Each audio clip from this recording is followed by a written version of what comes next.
Cuma rebahan tapi bisa bikin perubahan. Waktunya mulai bisa apa aja dari satu aplikasi. Mulai adaptasi cara bayar baru. Bisa, kan pakai Kris, jadi mudah. Mulai eksplorasi cara tarik tunai baru. Bisa lah. Dengan mobile tunai, gak perlu ribet. Mulai melihat potensi bisnis baru. Bisa dong, transfer luar negeri cukup dari sini. Yuk, buka tabungan BNI, cukup selfie. Dan aktifkan BNI Mobile Banking. Mulai bisa apa aja sekarang. Gak pakai nanti. Dengan digital bisa membangun negeri. Saling terhubung hingga ke pelosok negeri. Indonesia yang lebih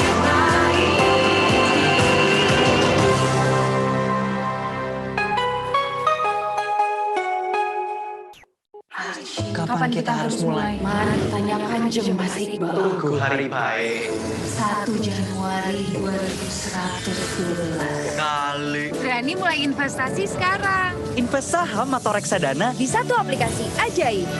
gampang buat yang baru berani mulai. Aman lagi. Bisa praktek kapan aja. Yuk, saatnya berani mulai investasi saham. Dan reksadana. Ajaib. Berani maju. Ini udah selesai nih. Nenek nggak sengaja. Selamat pagi. Pak yuk.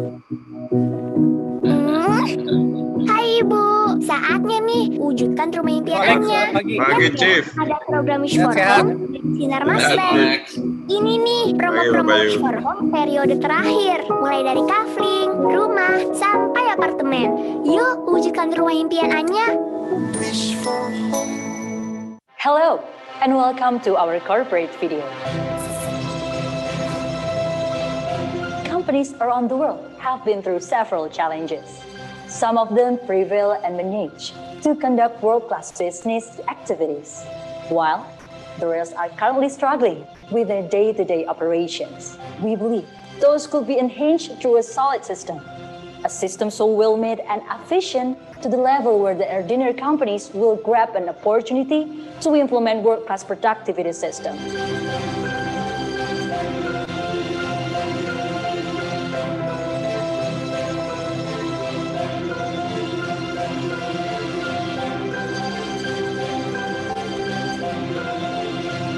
Through a system, we proudly name Run System, Enterprise Resource Planning. It's not only ERP, it's run system.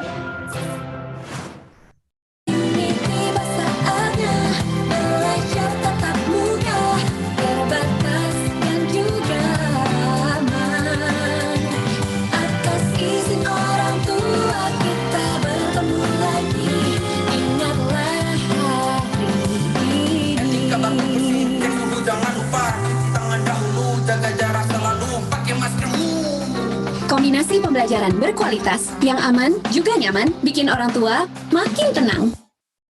Realisasi pendapatan asli daerah terus meningkat sebelum pandemi sehingga meningkatkan kemandirian daerah, di mana 50,65% penduduk yang didominasi generasi milenial dan Gen Z adalah potensi yang sangat penting dioptimalkan untuk menyambut era Society 5.0.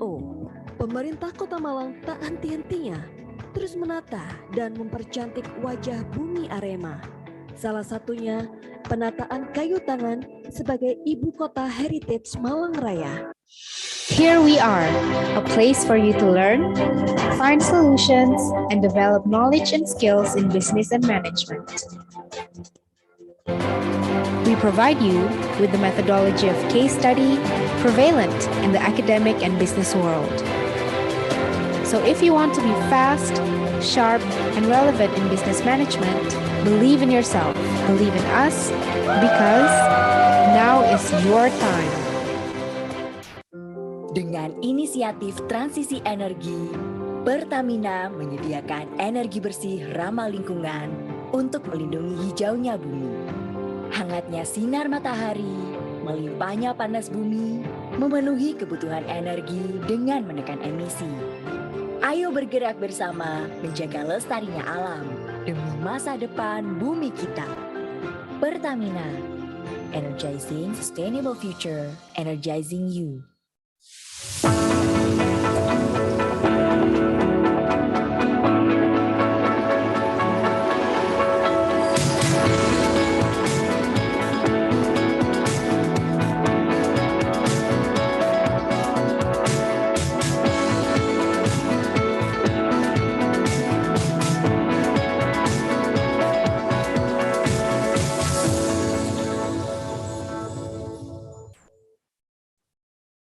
Beres-beres rumah.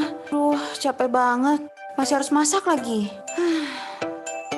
Masih pagi kok udah bete sih? Nggak creamy banget. Dikirimin dulu dong sayang.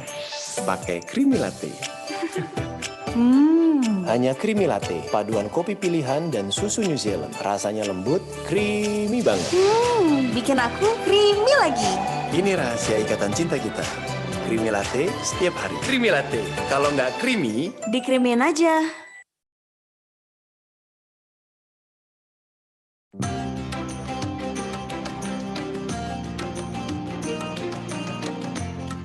Di masa COVID-19 ini mengharuskan kita belajar daring dari rumah. Sehingga lumayan juga loh waktu yang terbuang begitu saja. Saya pikir, kenapa ya kita tuh nggak buat sesuatu gitu yang menghasilkan, kayak buat apa gitu. Nah, kebetulan saya sama Anissa ini kita sahabatan, jadi kita iseng-iseng lah cari ide. Pada akhirnya kita memutuskan untuk jualan online. Setelah kita cari-cari ide, puter otak, akhirnya ketemu. Kayaknya produk ini boleh juga nih kalau kita jual. Nama produknya itu Duken Nazazi, alias dak kebab enak, lezat, dan bergizi. Seperti yang kita ketahui, biasanya kebab paling isinya daging ayam, daging sapi, atau mau kambing. Nah, setelah kita dapat ide, kayaknya boleh juga nih kita pakai daging bebek. Awalnya sih kita mulai dari sistem PO, jual ke teman, keluarga, tetangga, dan ya lumayan lah, sampai sekarang ini lumayan banyak pesanannya.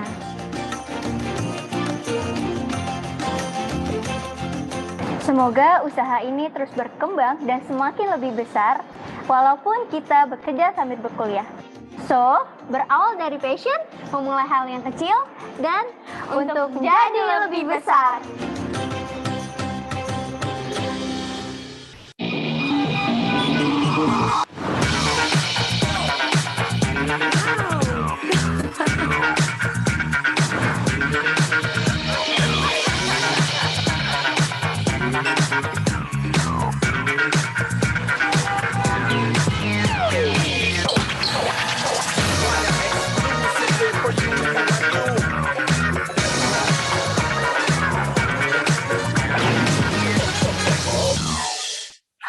Kapan kita harus mulai? Mari tanyakan jam Mas Iqbal. Tunggu hari baik. 1 Januari 2112. Kali. Berani mulai investasi sekarang. Invest saham atau reksadana Di satu aplikasi ajaib. gampang buat yang baru berani mulai. Aman lagi. Bisa meroket kapan aja. Yuk, saatnya berani mulai investasi saham. Dan reksadana. Ajaib, berani maju. Ajaib. Ini udah selesai nih. Nenek nggak sengaja.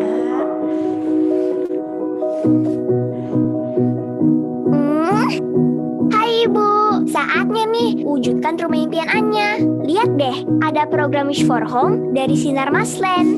Ini nih promo-promo Wish for Home periode terakhir, mulai dari kafling, rumah, sampai apartemen. Yuk wujudkan rumah impian Anya. Kini tiba saatnya kita untuk belajar tatap muka terbatas, yang tentunya atas seizin orang tua. Dan proses pembelajaran yang dibagi menjadi 2, terbatas di kelas dan pembelajaran jarak jauh.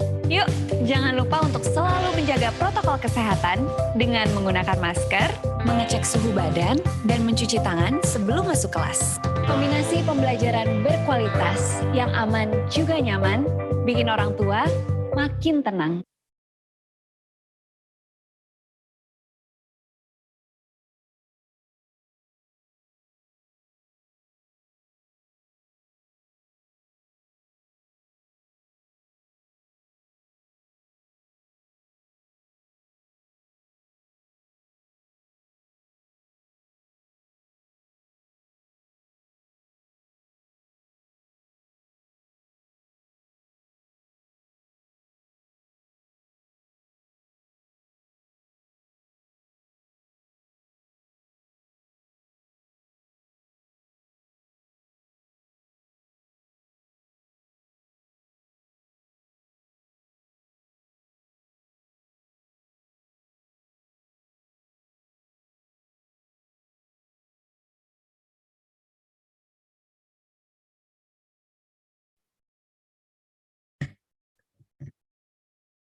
Assalamualaikum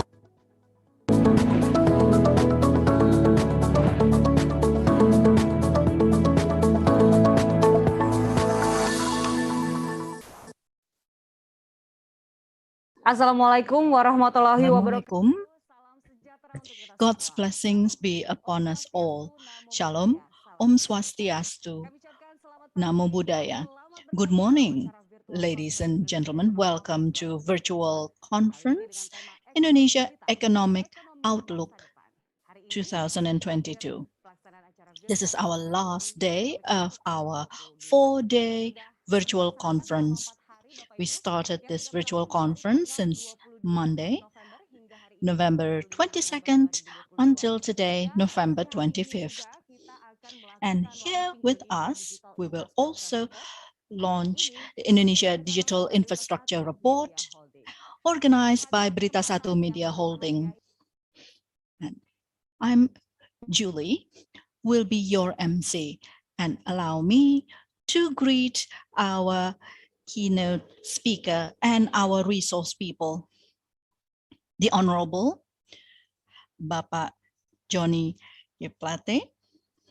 Good morning, sir. And Bapak Nadiem Anwar Makarim, Minister of Education, Culture, Research, and Technology, and also Honorable Bapak Anthony Wonsono, CEO of Berita One Media Holding. And we also have Bapak Primus Dorimulu and Bapak Ismail, Director General from Ministry of Communication and Information, and also Dr. Sofwan Fanadi from Ministry of Education and Culture, Research and Technology. And here we also welcome the Honorable Bapak Rudiantara, the head of the Indonesia Digital Infrastructure Supervisor Team.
Ladies and gentlemen, we would like to invite Bapak Johnny Gerald Plate, Minister of Communication and Information Technology, to convey his keynote speech. The floor is yours, sir.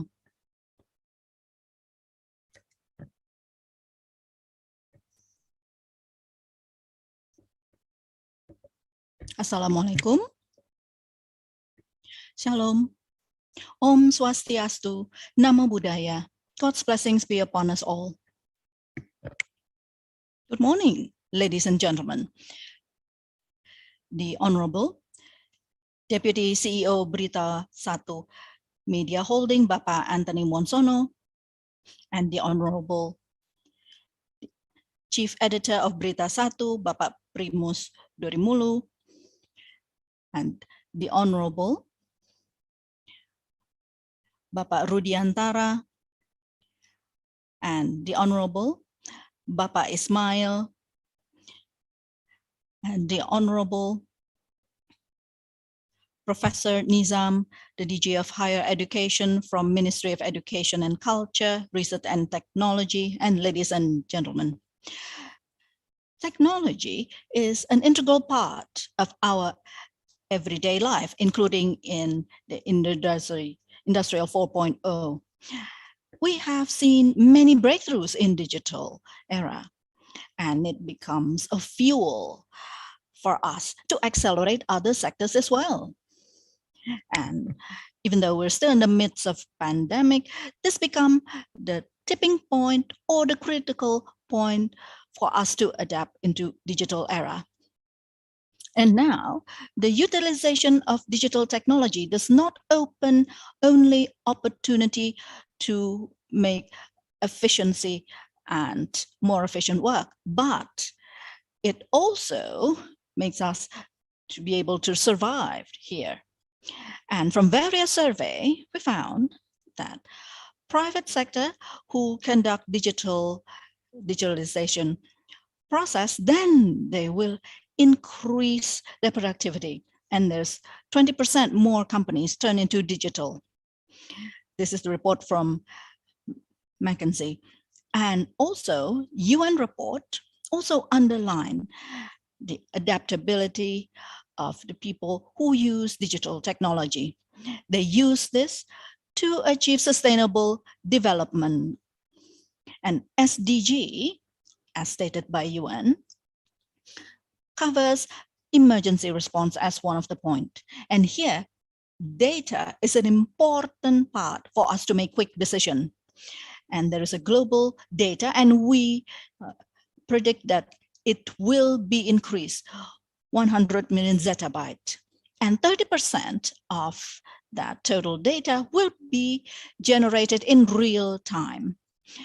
That's why digital infrastructure is inevitable in order for us to transform into a good digital economy. And here, it portrays the influence of digital technology. And here, it is important for our economy, and it eliminates boundaries within countries. Now, before COVID-19 emerges, we adopted the technology in Indonesia, and we believe it could also generate more PDB as 0.55% annually, according to Asian Development Bank and the report released by Ministry of Finance. With the COVID-19 pandemic, even though it influenced the national development growth in general, but it doesn't automatically mean that our national growth will always become positive.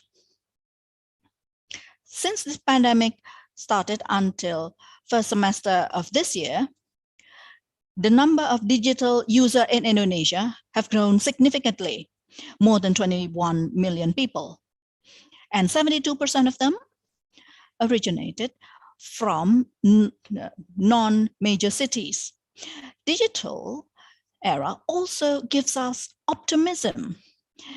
It could make us resilient, and we see an increasing growth. And here we projected that the growth will grow up to 70 billion US dollar, or more than 1,000 trillion rupiah. That makes Indonesia as a country with digital evaluation country the biggest in Southeast Asia countries. Ladies and gentlemen, we have a lot of potentials, including demographic and the digital era. But we must remember that we must uphold inclusiveness. And as a part of our commitment, my ministry accelerate the infrastructure development as a basis for us to transform into digital era quicker. to accelerate the development and also to bridge the digital gap in Indonesia. This commitment is stated in our 2021-2024 digital roadmap. This becomes our strategic guide to help us transform into the national digital country.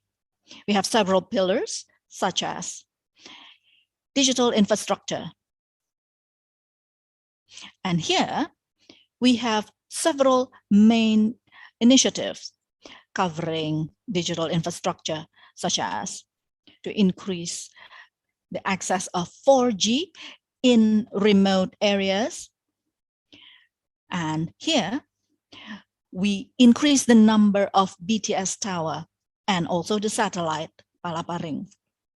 And we also give digital dividend by migrating the analog television to digital TV, and also increase the analog to increase the broadband, the network, and increase 5G, including the fiber optic. Here, our ministry developed the digital infrastructure in a comprehensive manner, covering the infrastructure to strengthen the mobile broadband and fixed broadband all across Indonesia.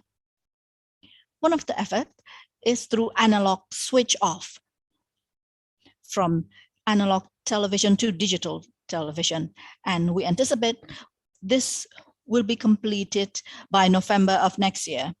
And this is one of our efforts to arrange the spectrum that is vulnerable, so that we could give digital dividend 112 megahertz to support the 4G connectivity and 5G in Indonesia, and also so that telehealth, tele-education, and disaster relief could take advantage of this.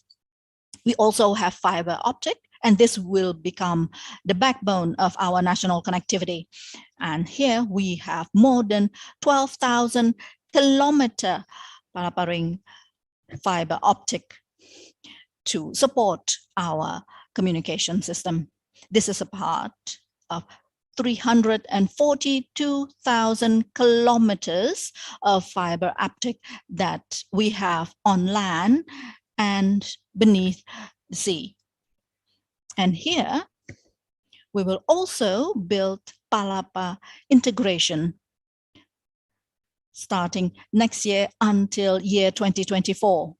This will enable to connect the Palapa Ring in western, central, and eastern part of Indonesia, so that we could ensure reliability in our connection up to the remote areas. Not only that, we also support the development of IT development infrastructure through internet access in strategic points.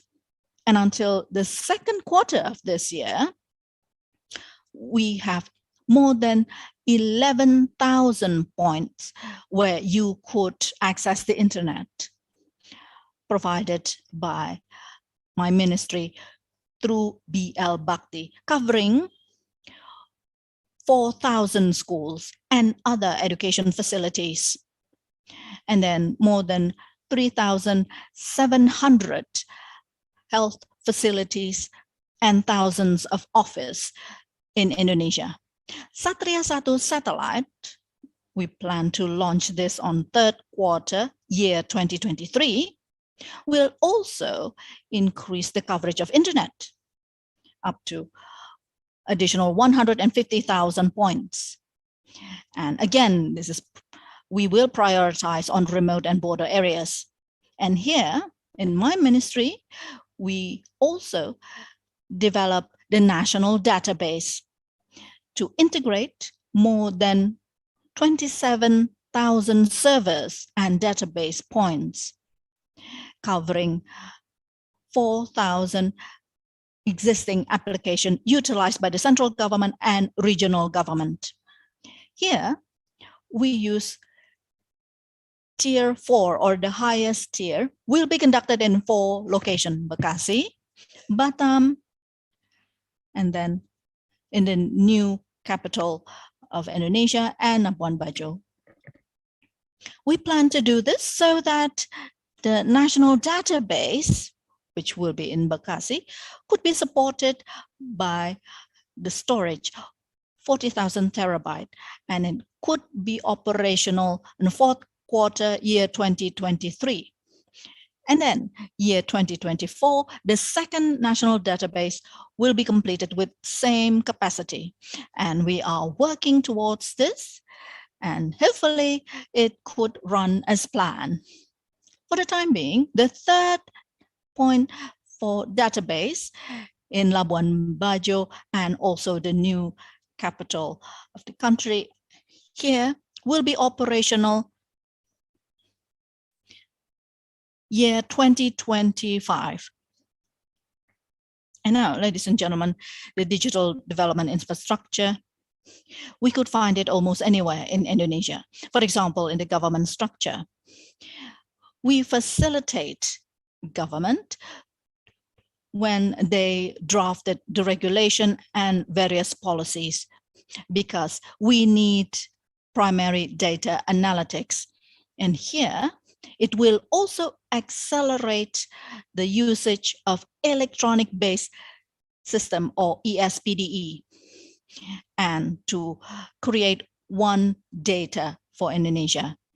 This digital transformation will also accelerate connectivity, and it will create democracy in the business sector, and it will create a level playing field.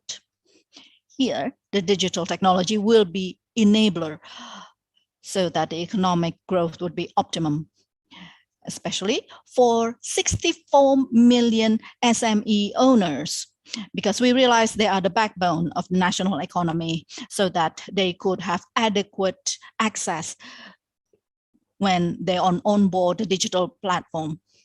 And here, we could be using other combination or hybrid system.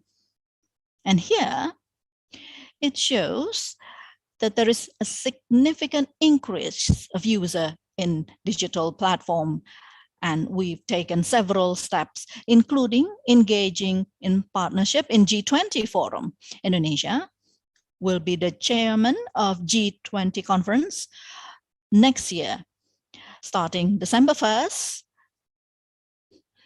by the theme, "We recover together, we recover stronger." President Joko Widodo will lead the G20 conference.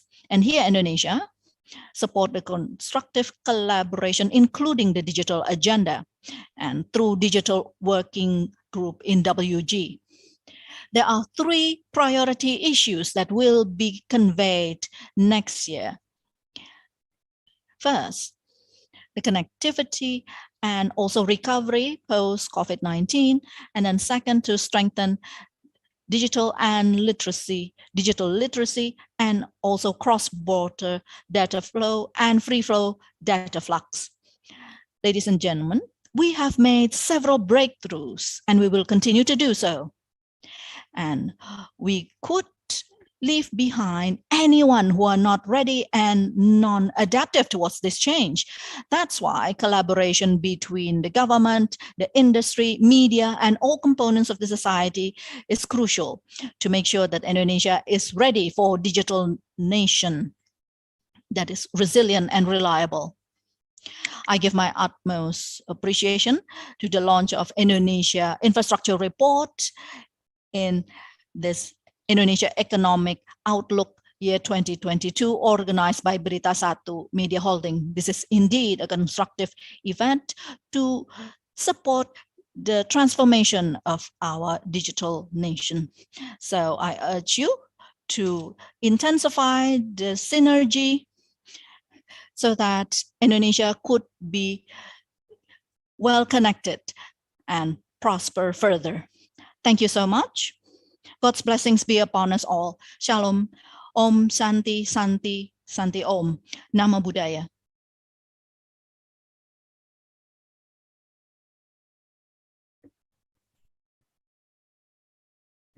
Thank you so much, Pak Johnny Plate, for the keynote speech. And now, I would like to humbly invite Bapak Nadiem Anwar Makarim, Minister of Education, Culture, Research and Technology, to convey his keynote speech. The floor is yours, sir.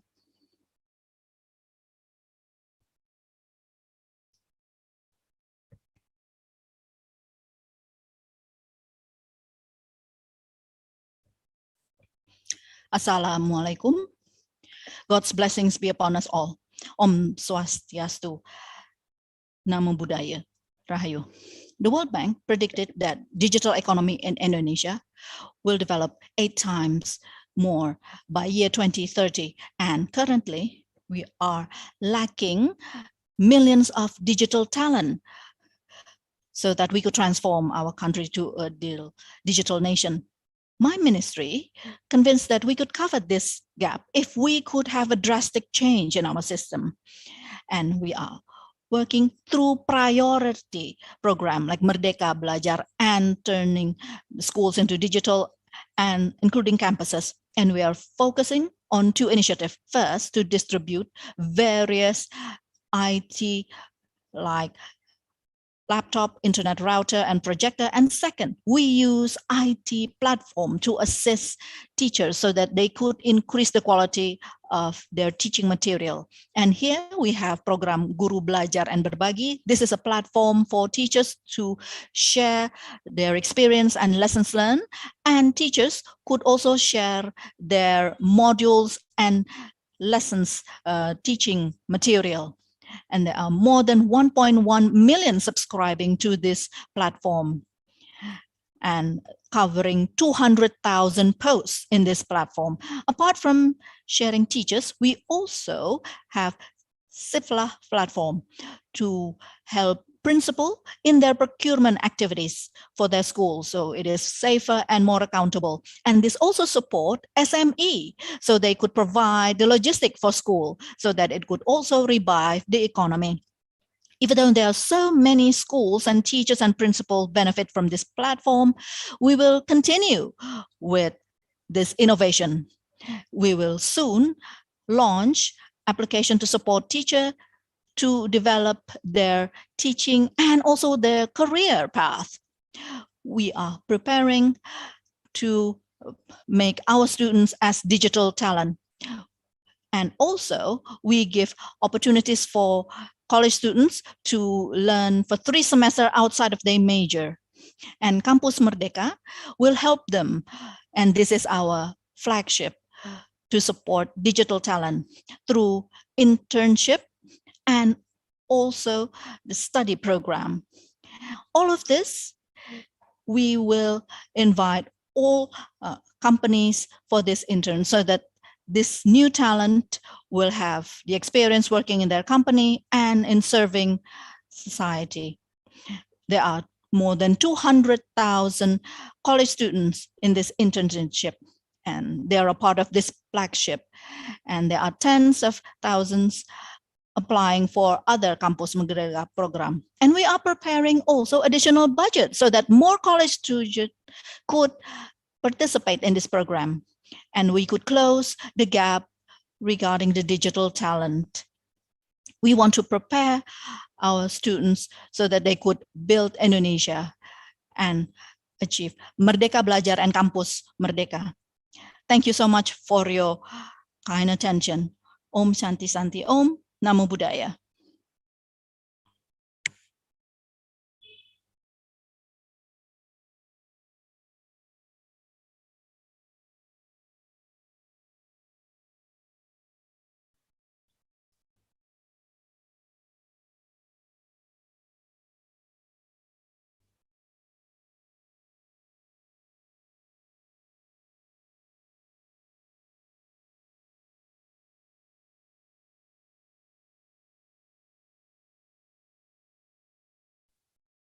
There are over 100 million users, internet users, and as this number continue to increase, studies by Google and Temasek states that Indonesian digital growth will result in millions of dollars of growth in in the coming years. But to gain maximum profit, we require adequate preparation and resources. But do we have, are the digital infrastructure in Indonesia is prepared for this? Digital economy requires conducive infrastructure, especially during the pandemic. Digital infrastructure includes every physical aspects that creates network connectivity. Indonesia puts quite an affordable prices on connectivity. Indonesia is currently the 12th country in the world as the cheapest or the most affordable connectivity at the price of 1 rupiah per gigabyte. But this does not correlate to the internet services that is provided. The network is usually very slow because the bandwidth cannot cope with the number of users, and companies are still depending on servers for providing connectivity. This is why it's necessary to have human resources to develop and run all the physical aspects of internet infrastructure. Digital players are also expected to maintain the privacy and safety of digital economy by creating regulations and rules that are fair and appropriate.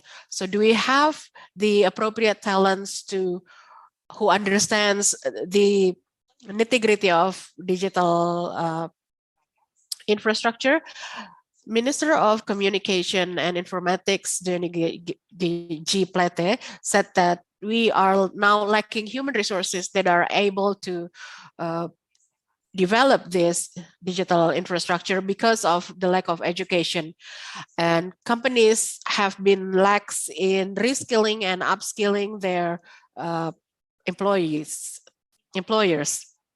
And according to McKinsey, to move the digital economy, Indonesia needs to have 9 million digital talents in 15 years. To reach this target, the ministry had taken 3 approaches to develop digital talents in Indonesia through digital literacy, digital talent scholarship, and digital leadership academy, or DLA.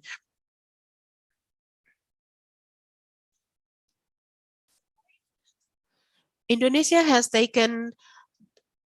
is on the right path to provide digital infrastructure by providing fiber optics for various for 4G connectivity in various regions. But this will be pointless without the support of digital talents that are necessary to maintain the stability of digital economic growth in Indonesia.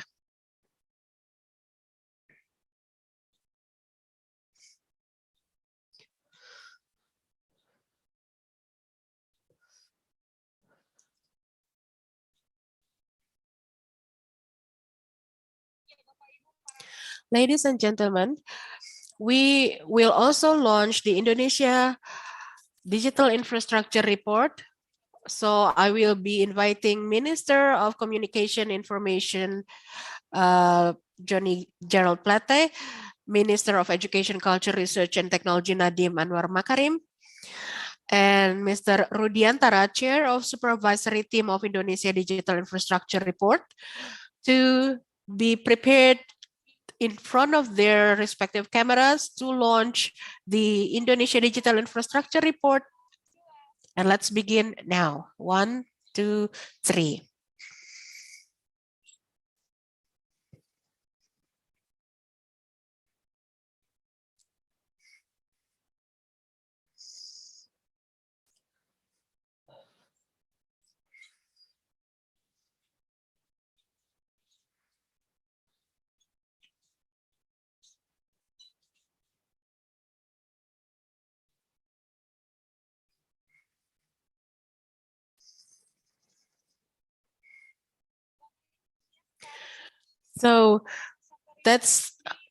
So by that video, we have officially launched the Indonesia Digital Infrastructure Report Review. You can also download it and on the research.beritasatu.com. And then we will begin our first discussion of this forum by with a review of Indonesia Digital Infrastructure Report. You can also write down your question on the Q&A section, and I would like to invite our moderator, Mr. Aditya Laksmana Yuda, to moderate our discussion for this session.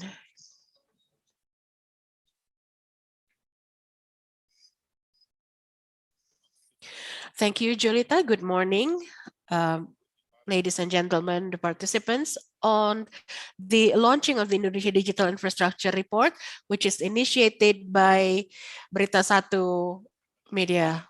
We have watched the official launching of the Indonesia Digital Infrastructure Report, and we have listened to the keynote speech from Johnny Plate, Minister of Communication and Informatics, and Mr. Nadiem Anwar Makarim, Minister of Education, Culture, Research, and Technology. And this report, we will be discussing about this report to discuss what the report is all about and the elements that are mentioned there, especially in terms of the needs for digital development in the future.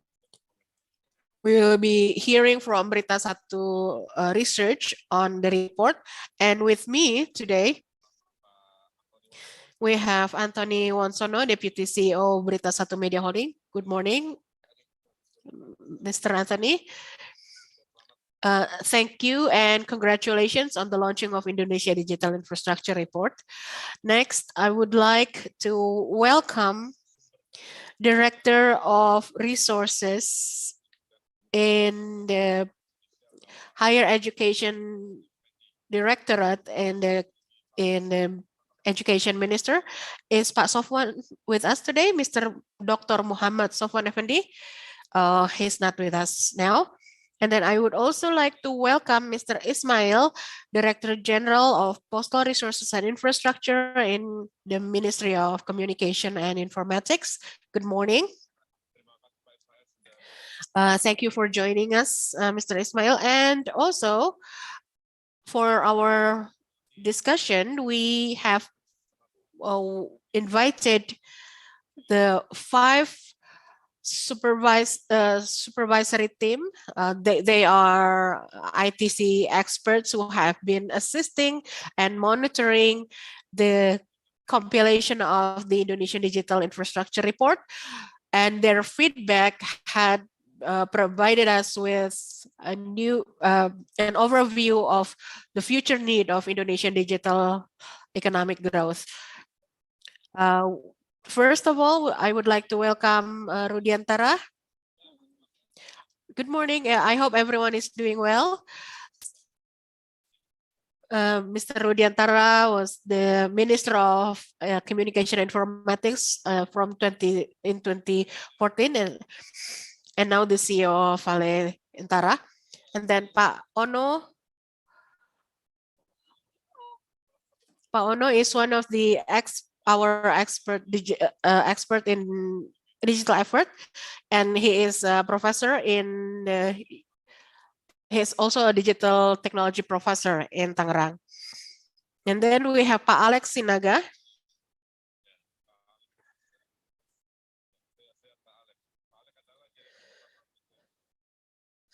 Pak Alex is CEO of Telkomsel Tbk from 2014 to 2019. And then Pak Alexander Rusli.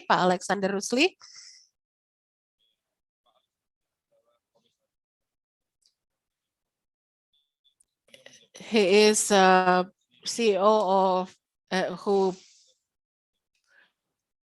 of for Tbk from 2012 to 2017.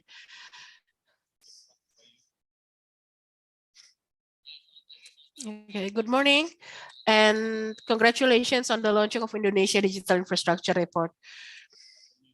Pak Bayu is an academician, an expert in digital transformation. So these are our speaker this morning, who will be sharing with us their insight on digital infrastructure in Indonesia. Before we begin our discussion,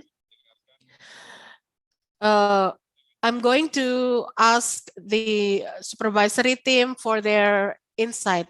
First, I'm going to ask Pak Rudiantara for his review of this report and what are necessary for Indonesian digital growth and what has been done for the digital adoption in the countries.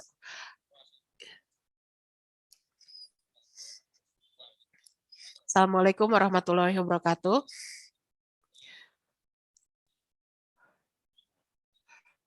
We are fortunate to have BeritaSatu and their initiative to compile an Indonesian digital infrastructure report, which while is not yet perfect, but I think it can be used as a reference, especially for the business sector, because we still need the development of digital development. In which we are falling behind compared to other countries. This is shown in the fact that because this is shown in the minimum ICT contribution to the country's GDP compared to, for example, Thailand. But President Joko Widodo had pushed for digitalization, especially during the COVID pandemic. And this pandemic has served as a driving force. I always say that we're lucky that the pandemic happened, because it's become the driving engine for the ICT development. And also telecom that had made 150 trillion with 50% EBITDA. Telkomsel has a massive ability to spend in ICT infrastructure or digital infrastructure, and I am convinced we will be able to build the infrastructure. The government is spending over 20 trillion for the development of infrastructure, digital infrastructure. And this is quite a historical amount because in Indonesian ICT development. This is a remarkable strategy by the government. I just want to I just want to mention some of the things that are not mentioned in the report, which I hope will be encouraging, especially for the younger generation.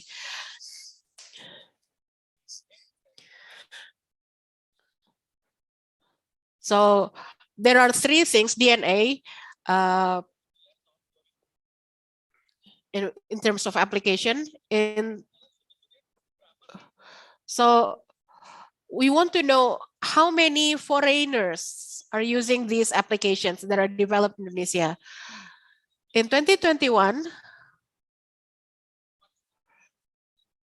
some $4.5 billion are invested in Indonesian startups in pre-series or in A-series or other series outside of the unicorn application. So I think the government has made the right move to integrate venture capitals and state-owned companies under Bank Mandiri, BRI, and Telkom, because otherwise, then these startups will dominate the Indonesian startups and the government will fall behind. So this is just something that I'd like to add to what the folks at BeritaSatu had prepared, supervised by my fellow supervisors. So again, congratulations, Mr. Primus and Chief Aditya and BeritaSatu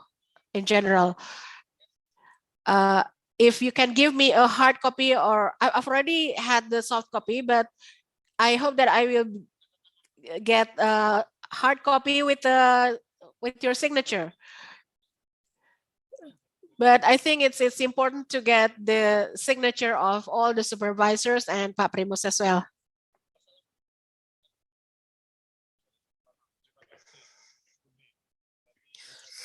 So that's an insight from Pak Rudiantara. I think it's pretty clear that we are falling behind in terms of digital development. As a former minister, he knows well the situation of the digital development, but he is also well aware of the accelerated initiative for digital growth in Indonesia and technological adaptation, as well as efforts to provide this infrastructure for the benefit of the Indonesian future generation. Mr. Rudiantara had mentioned Telkom in this case. So Pak Alex Sinaga, as the backbone of digital infrastructure today and in the future, could you give us an insight as to the current condition of digital infrastructure in Indonesia and its future? Thank you, Pak Aditya, Mr. Aditya, ladies and gentlemen, and of the panelists. Assalamualaikum warahmatullahi wabarakatuh. Salam sejahtera. First of all, congratulations to BeritaSatu, and we hope that this report will become, that you will become a trendsetter in Indonesia. We have always wanted to know the landscape of Indonesia's digital business. So, and people had always turned to overseas journals or periodicals to find this information. And when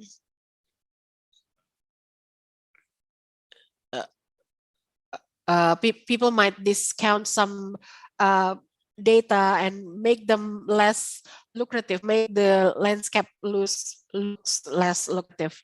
So this is quite this is an achievement that I am very proud of, and I hope that we can rely on BeritaSatu to develop, to work, to continue this.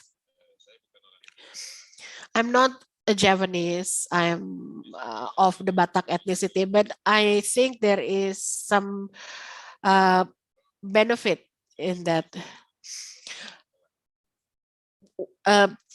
As a former Telkom CEO, I could say that Indonesia falls behind in terms of digital development.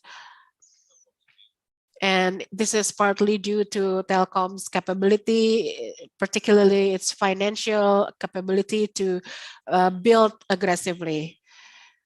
But fortunately,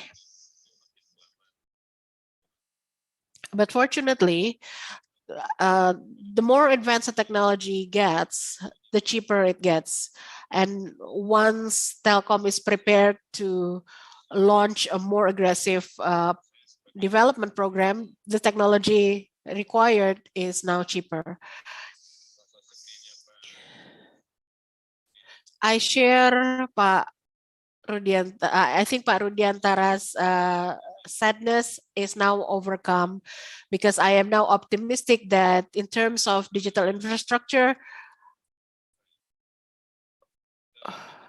we are quite the leader compared to in terms of the digital economy. So we might be late, we might be behind, but now that the technology is cheaper and we have the capability, we can grow massively in this sector. But infrastructure is the foundation of digital economy. And before we reach digital economy, we need to build a digital society. And our society isn't digitized yet. Pak Rudi said that in terms of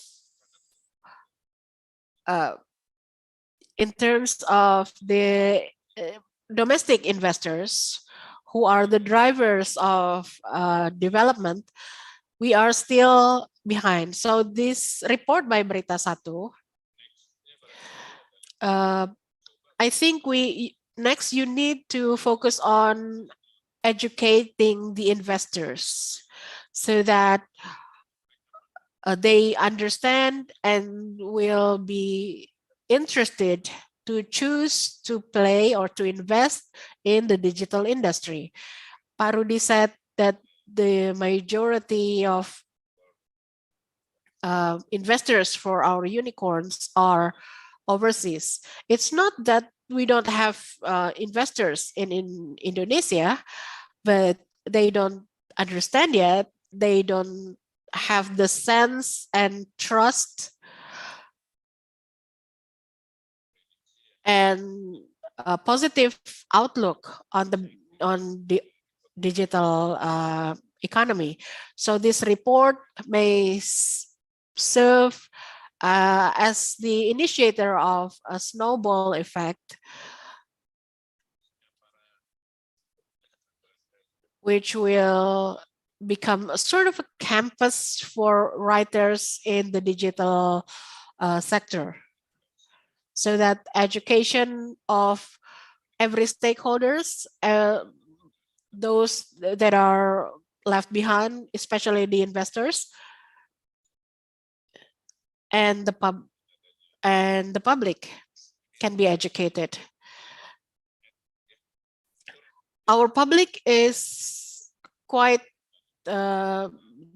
familiar and accustomed to using applications, but they are still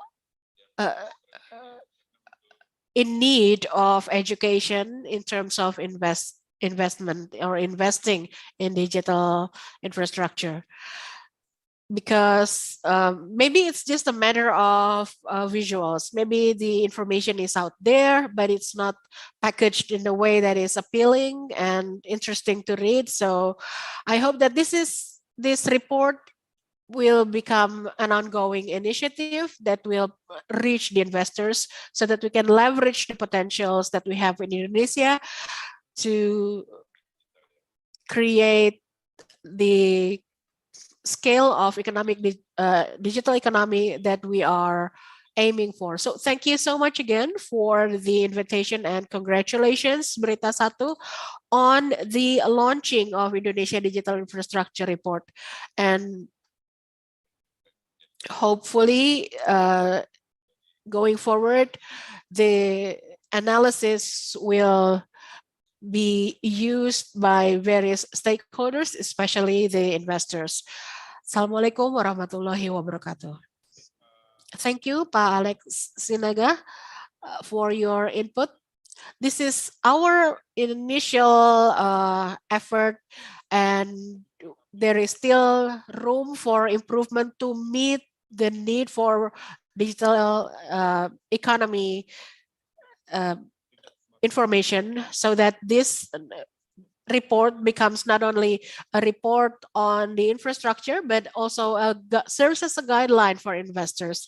You also spoke about public literacy on digital infrastructure. So thank you so much for your input and feedback. Next, I would like to invite Pak Ono Purbo. Thank you so much for supervising this report. Pak Ono, we welcome your comment on the Indonesia Digital Infrastructure Report that we have jointly prepared and launched this morning. So thank you, Pak Aditya, and also fellow supervisors. But first of all, congratulations. And I am very proud for BeritaSatu for engaging in this. As Pak Rudi said, this is historical. And this shows us what are the trends are for the future. Then we have Telkomnet Instant, which 64 kilobyte, and then we have IndiHome now. And now the speed, even in villages, now is at around 30 megabyte per second. So we can see from the report that there are certain milestones in the development of internet in Indonesia. People see this as a note for investors. This might happen, but I see this from another aspect. I think it's interesting to note the milestone and the opportunities, but on the other hand, we hope that the industrial sector will see this as an opportunity. There is a demand, there is the need to make our own gadgets, our own towers, our own fiber optics, and I hope that the local manufacturing sector to produce this. To be honest, I'm quite sad if the money that is used for the manufacturing of this hardware always go overseas. And I hope that this report by BeritaSatu can serve as a guideline for manufacturers. I have been hoping for this for a long time, but I've always wanted the domestic manufacturing sector so that we can, for example, serve the South America and Africa, and I hope that we can cater to these markets so that they're not these opportunities are not lost to us. And another thing is, as Pak Nadiem Makarim said, we need digital talent. We need 9 million digital talent by 2035. 600,000 of them every year. But when we have only about 100,000 bachelor degree holders every year. So this is quite a challenge for us to restructure our education system so that 6 million children who goes to school every year will become 6 million digital talent. This isn't BeritaSatu's agenda, but through this report, it is clear to see that there is the opportunity and there is a challenge for this country so that we can move forward, so that we can become a great nation going forward. So that's it for me. But then again, congratulations. I hope this will show a challenge to the Indonesian nation as to what steps to be taken going forward. All the best, BeritaSatu. So thank you, Pak Ono. So that's some interesting notes from Pak Ono. This report shows the milestones, the timeline of digital development in Indonesia. He also spoke about this report being a portrait of opportunity. With the 270 million population, we have a great market for digitalized infrastructure, and ideally this is seized by the Indonesian investors and the Indonesian manufacturing sectors, so that we not only can cater to the Indonesian market, but we can also cater to the economic potentials in other regions. So that's what Pak Ono Purbo had shared with us. Next, I'm going to ask Pak Alexander Rusli, who has been working in the ICT. He has been working in ICT for a long time, starting with Indosat and now in Multipolar. And now he was also involved in the preparation of this report.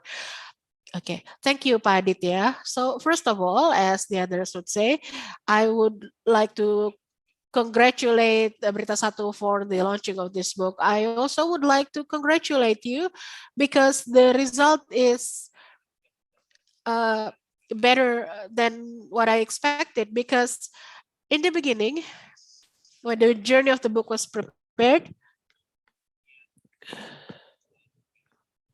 BeritaSatu had invited some senior experts, Pak Bayu, Pak Ono, and the other, and who are being referenced for this book, and everyone gave their own perspectives, and it's all very objective, and I think it's quite in-depth.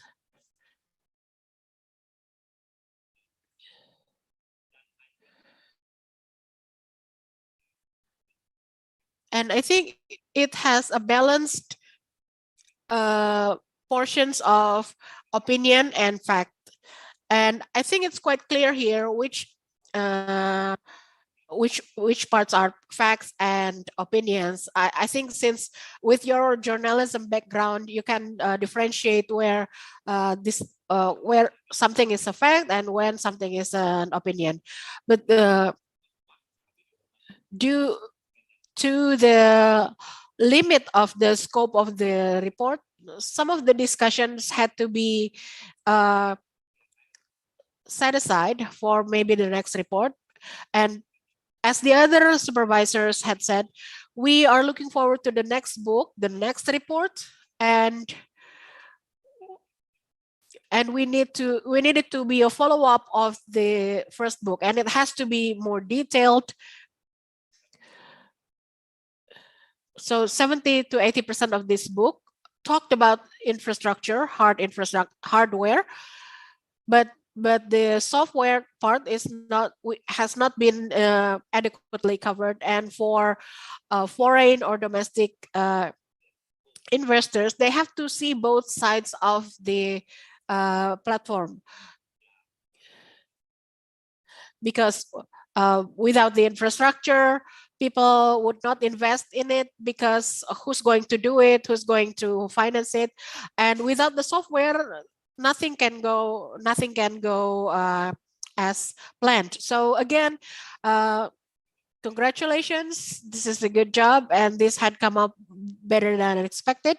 And as I said in the beginning, I hope this isn't the end, because this report should be followed by the second, third, and fourth report, so that people can see the timeline and the journey of the digital development. So objectivity of the report is one of the special note that is made by Pa Alexander. Pa Alexander had been involved in the preparation of this report from the beginning. Next, I would like to invite our academician, Mr. Bayu Prawirahi. So in terms of the academe, what do you think about the digital infrastructure report that we have just launched today? So thank you, Pa Aditya. Good morning, everyone.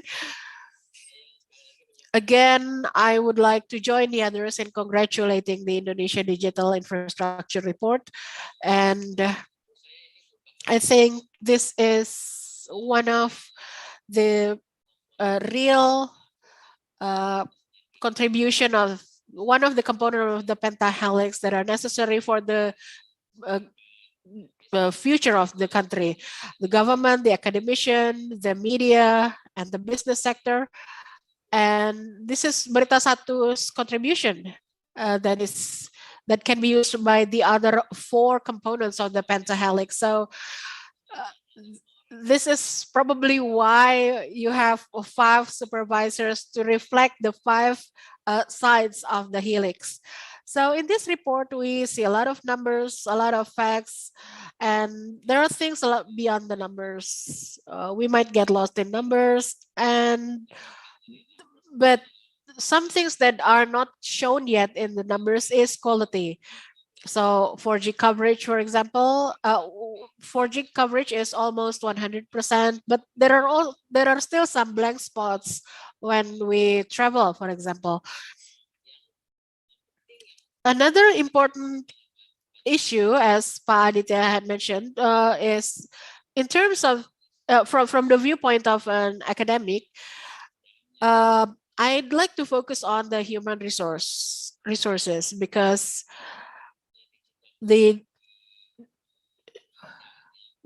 are accelerating the development of digital human resources. The Ministry of Communication had also launched Leadership Academy and digital talent programs.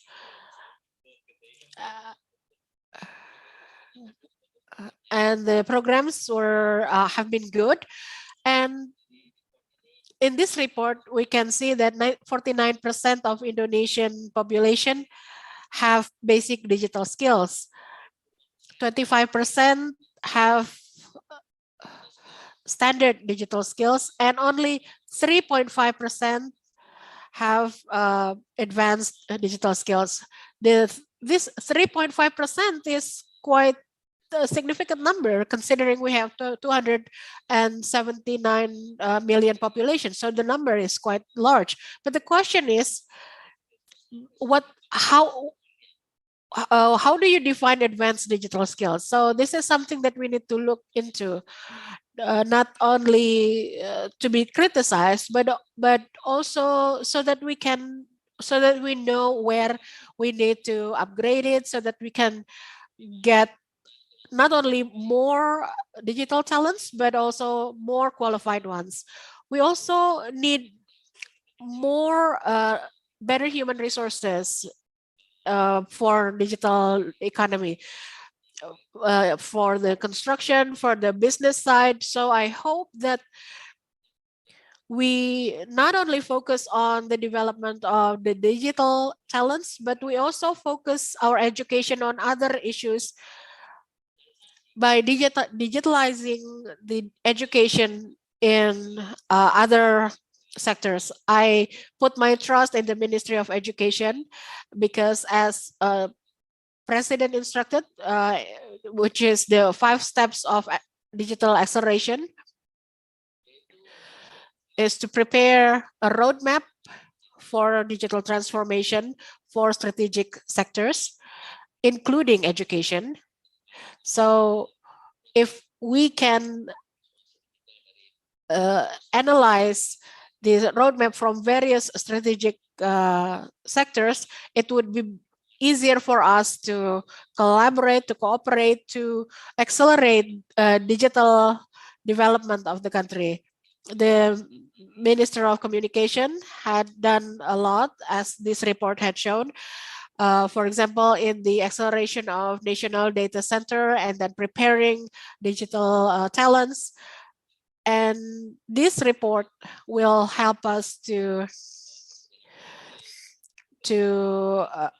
realize the President's instruction, which is to accelerate the development of infrastructure and provision of access across the country. So this report will show us where we need to work more, where more effort should be made to achieve what is necessary. So thank you so much for inviting me to be one of the supervisors along with the other supervisors like Pak Rudiantara. So thank you again, BeritaSatu, and congratulations again for the launching of Indonesia Digital Infrastructure Report. Thank you. Thank you, Pak Bayu, for your insight. So we have listened to the feedback and comments from the supervisory team of the Indonesia Digital Infrastructure Report. Each gave their perspective based on their background from a regulator's point of view, and Alex Sinaga and Pa Alexander Rusli from the practitioner or business side, on Pa Ono and Pa Bayu from the academ's perspective.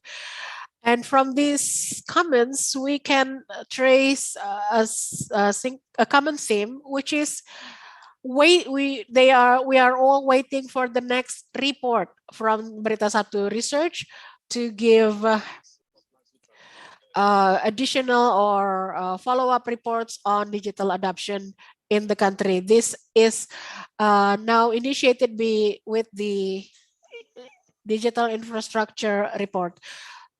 Pak Alex Sinaga, Pak Rudiantara, Pak Alexander Rusli, and Pak Bayu Prawira, thank you so much for joining us this morning, and also for your involvement in supervising the launching of Indonesia Digital Infrastructure Report. Again, thank you for joining us again, and also for your support for our endeavor. And it is our hope that this report will be as beneficial as we expect it to be. Ladies and gentlemen, after we listen to the supervisor's perspective, we are going to start with our discussion, still connected to the launching of the Indonesia Digital Infrastructure Report.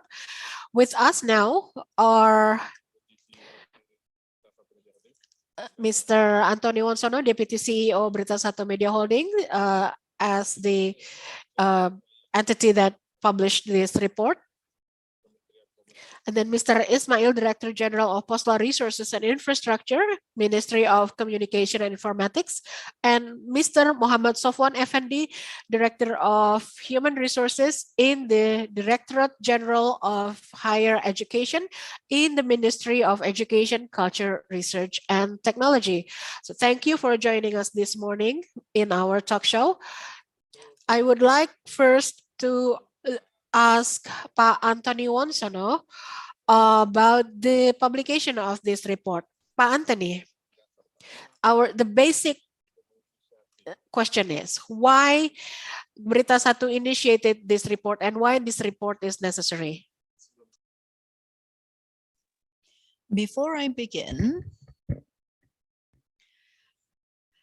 this Digital Indonesia infrastructure, I would like to convey my utmost appreciation to Pak Primus Dorimulu, the head of news agency, for leading this process from the beginning until the end. And also, I would like to thank to all team headed by Pak Rudiantara and Pak Alex Sinaga, Pak Ono, Pak Bayu, for all of your support and assistance.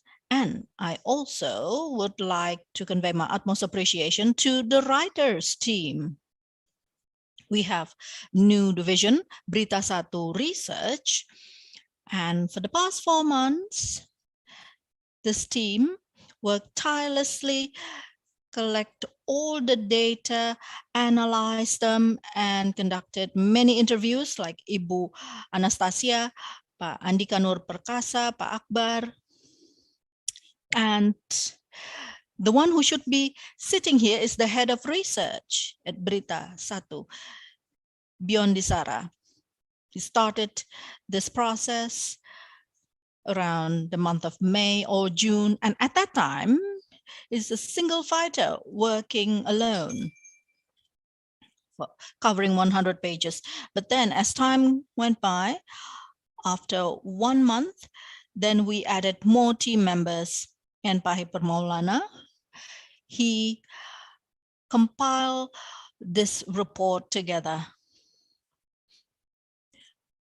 Because we have the term where this report is beautified, you could say. And after a period of 4 months, then we have this report, Indonesia Digital Infrastructure Report, for your reading pleasures. And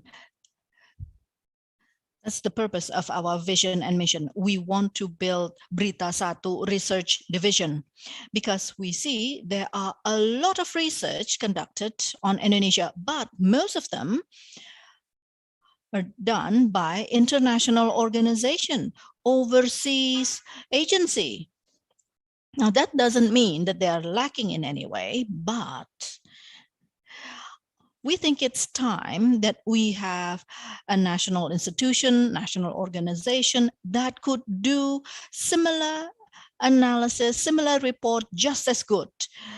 And we know the local context better. We have local network and we have local perspectives, no doubt.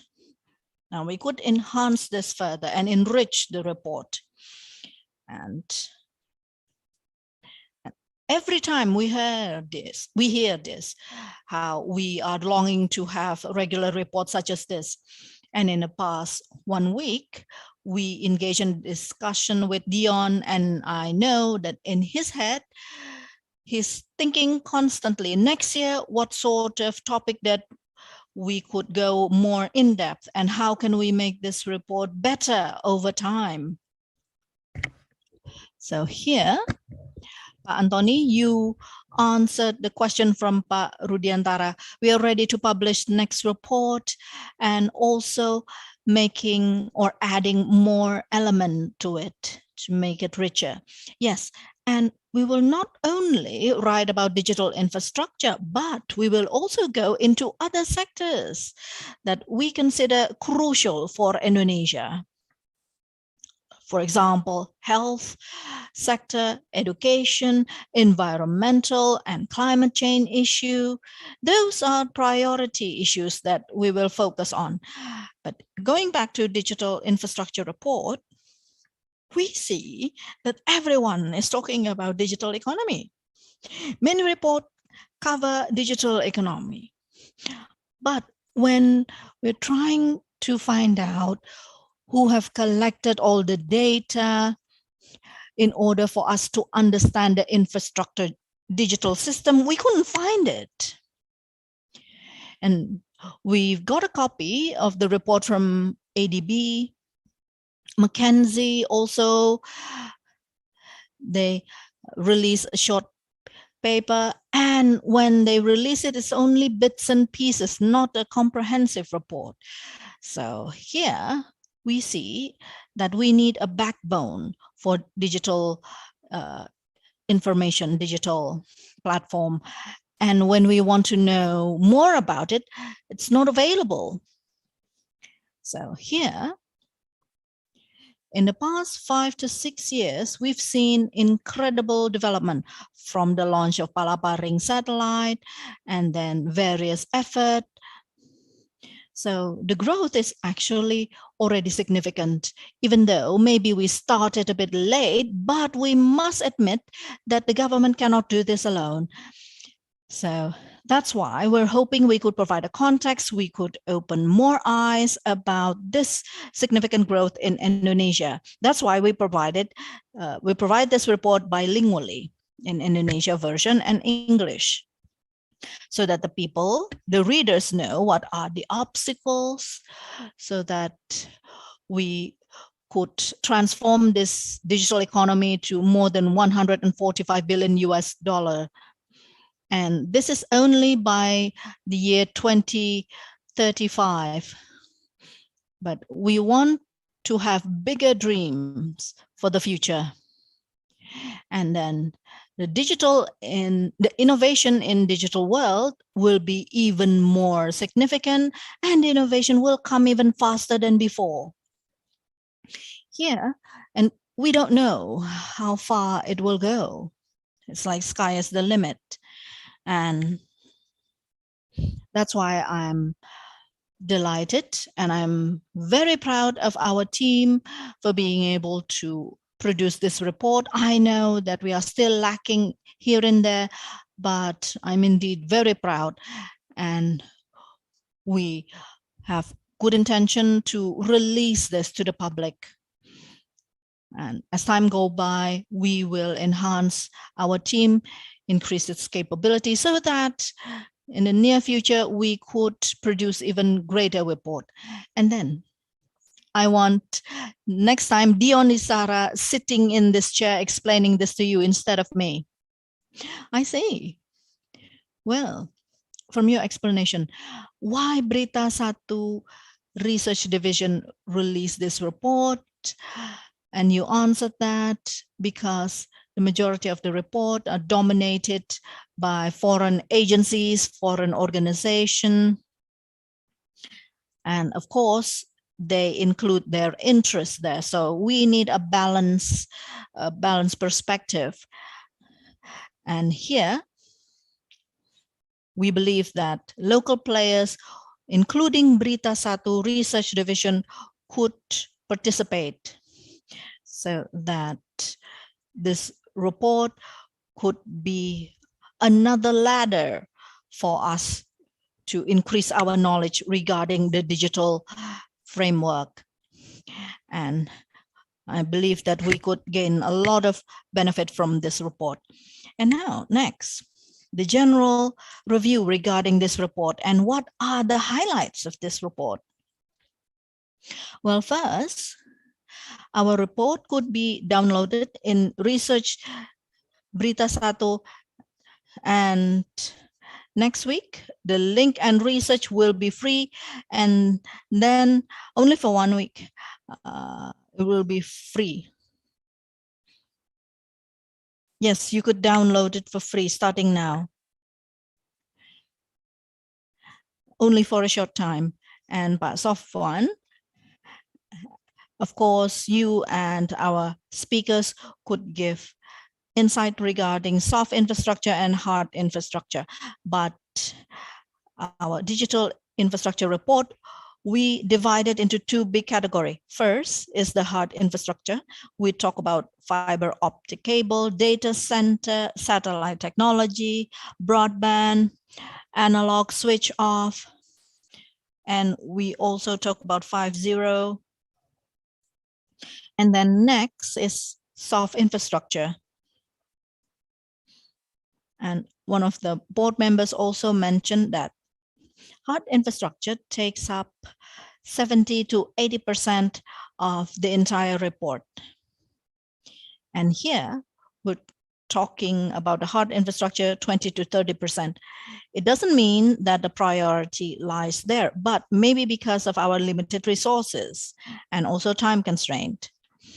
And we realize that these 2 aspects need to engage in synergy, need to work together for us to build a resilient economic digital platform. And then in this research, we get insights from many parties, from the Ministry of Communication and Information, Ministry of Education, but also from other state-owned ministries, experts, academia, business actors, the likes. And here, as mentioned by board members, we realize we started a bit late, but the roadmap is clear, and the government roadmap is very convincing, including the investment roadmap covering foreign companies and national companies. They given us commitment to invest in this infrastructure in the next 5 years. And it's not in terms of capital investment, but also in regulation. And this is important for us to support other types of investment. So this is necessary for us to transform into the digital era. So it's quite comprehensive. We have hard infrastructure and soft infrastructure. If we have hard infrastructure, but we don't have the human resources to operate them, it would be difficult as well. So we need digital talent.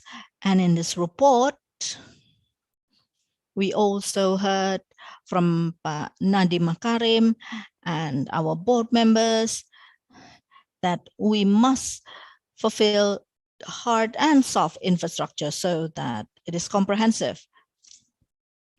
So we have the physical infrastructure and also qualified human resources to operate it. And here, in this report, we have one particular section where we see the Merdeka Belajar, Freedom of Learning program from Ministry of Education. Now, this is a long-awaited program from the Ministry of Education and Culture. So, Pak Sofwan, thank you for being here. We expect you to give a more in-depth understanding regarding this issue. And we understand that the first step is realizing we have a problem. And once we identified it, we could move further. And the Merdeka Belajar program, I think it's a good step in the right direction. And we see that there are a lot of initiative in Merdeka Belajar program. It's quite comprehensive. And it could help us transform into digital era. Yes. And then one last question, Anthony. In this report, after we collected the facts, the data, do you have recommendations for the government or other stakeholders, how we could strengthen the digital infrastructure? Well, if we need one thing for this report is to improve, is for us to go to the next analysis stage, which is recommendation. Because this is the first time for us to release and have a research division like this. And Pak Alex Rusli mentioned this as well. And we have to make a differentiation between facts and opinion point of view. So here we prioritize on the facts first. What's being done, what will be done in the future. And next, we definitely want to develop a specific section. And not only us, but we also want to bring different perspective to the table so that we could see what are the things that we did well, what did we miss, and what we can improve. Yes, so that we could answer the need of our stakeholders. Yes, we're hoping to do just that. So thank you, Pa Anthony. We have a comprehensive insight regarding this report officially launched by our two ministers. And in order to know further regarding infrastructure, the digital infrastructure system, what are the initiatives from the government, what are the opportunities, barriers, challenges in developing this digital infrastructure, here with us, we have Bapak Ismail and Bapak Sofyan Effendi. I would like to give the first opportunity to Pak Ismail, because when we talk about digital infrastructure, we are prioritizing on the physical infrastructure first. Now, I would like to know from Pak Ismail regarding how the Ministry of Communication could become the leading ministry. What are your strategies to move forward?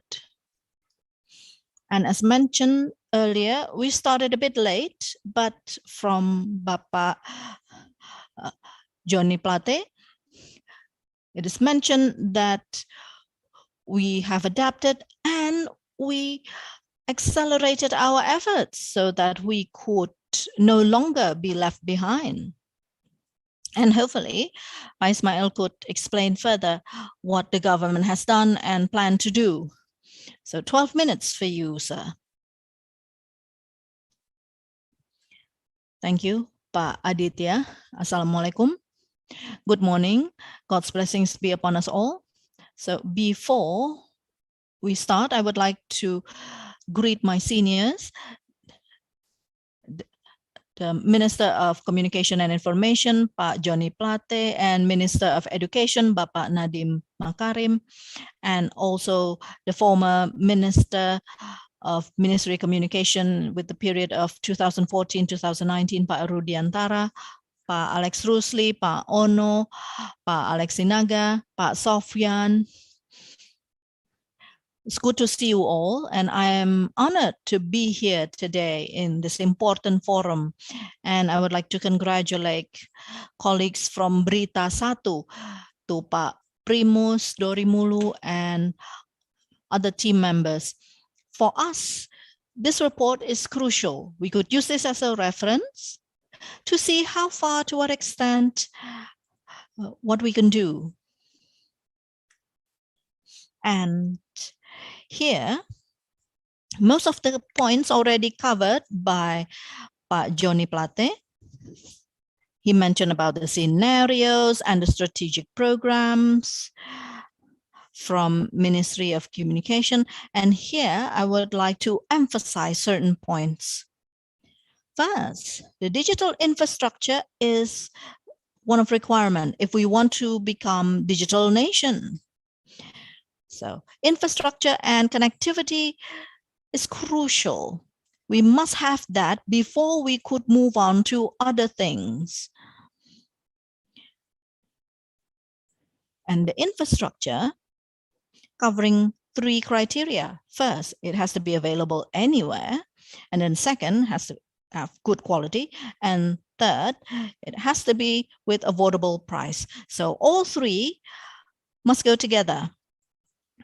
And we want people at remote area to experience this as well, to have this level of connectivity, good quality, and at good price, because it is crucial for the everyday life. And we cannot just simply prepare sufficient infrastructure. No, we want more than that. We want this infrastructure to be adaptive towards the changing times, and it has to be affordable. We don't want the price to be expensive, too expensive, so that the people cannot afford it. We see that 5% out of the household spending could cover this connectivity. So we need to have good strategy so that the price could remain affordable, but with good quality. Now, I know it's not easy. If we could provide these services for 100,000 per month, it's good.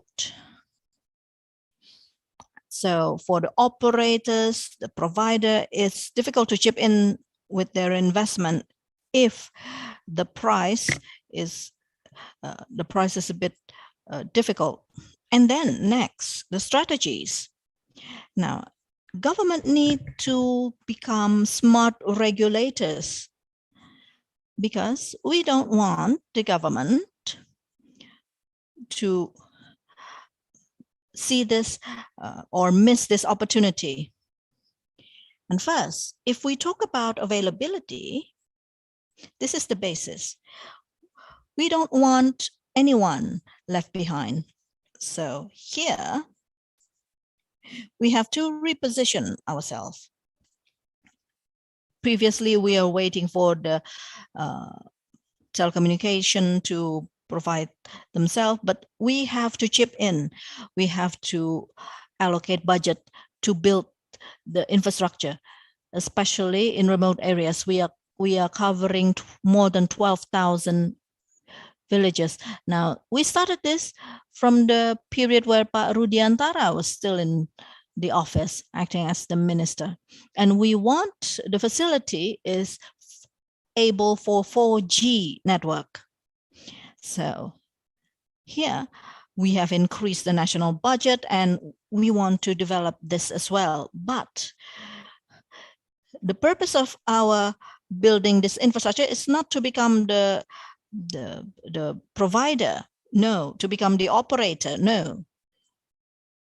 So we want to reposition the government's position to become regulator, shift to become investor as well, not only as regulator. So we cannot wait any longer for the players to start doing things. Maybe for the private sector, some of the points is not economically viable. So that's why we put initial funds like over 3 trillion rupiah. And in the past, I remember Pak Johnny support us.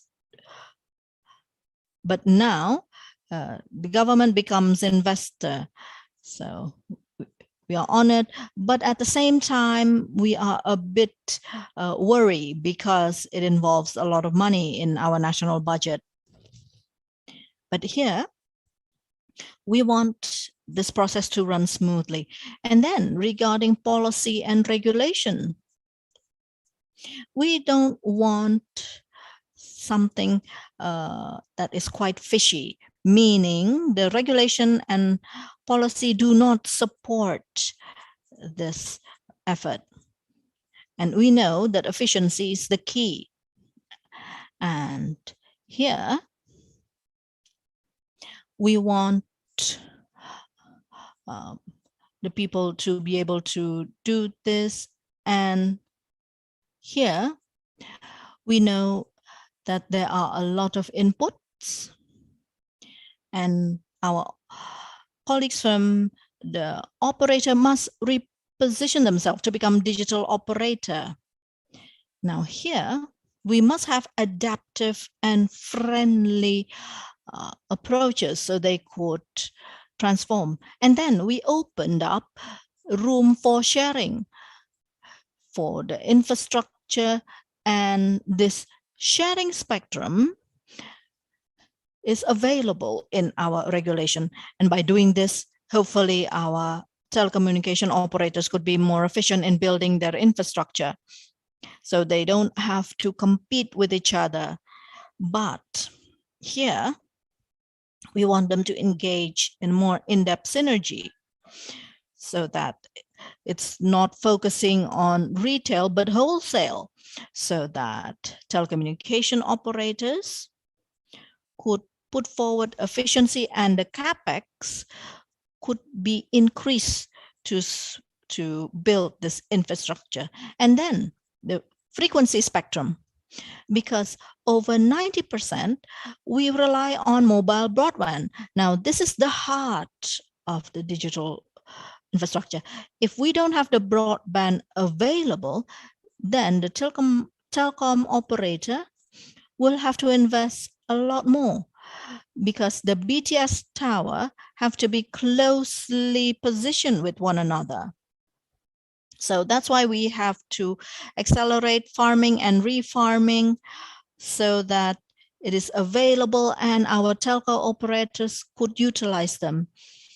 And at the same time, we maintain the spectrum tower fee at affordable price. Now, this is from the policy and regulation. And then third, the change of mindset when we want to facilitate this infrastructure, especially the mindset of the regional government.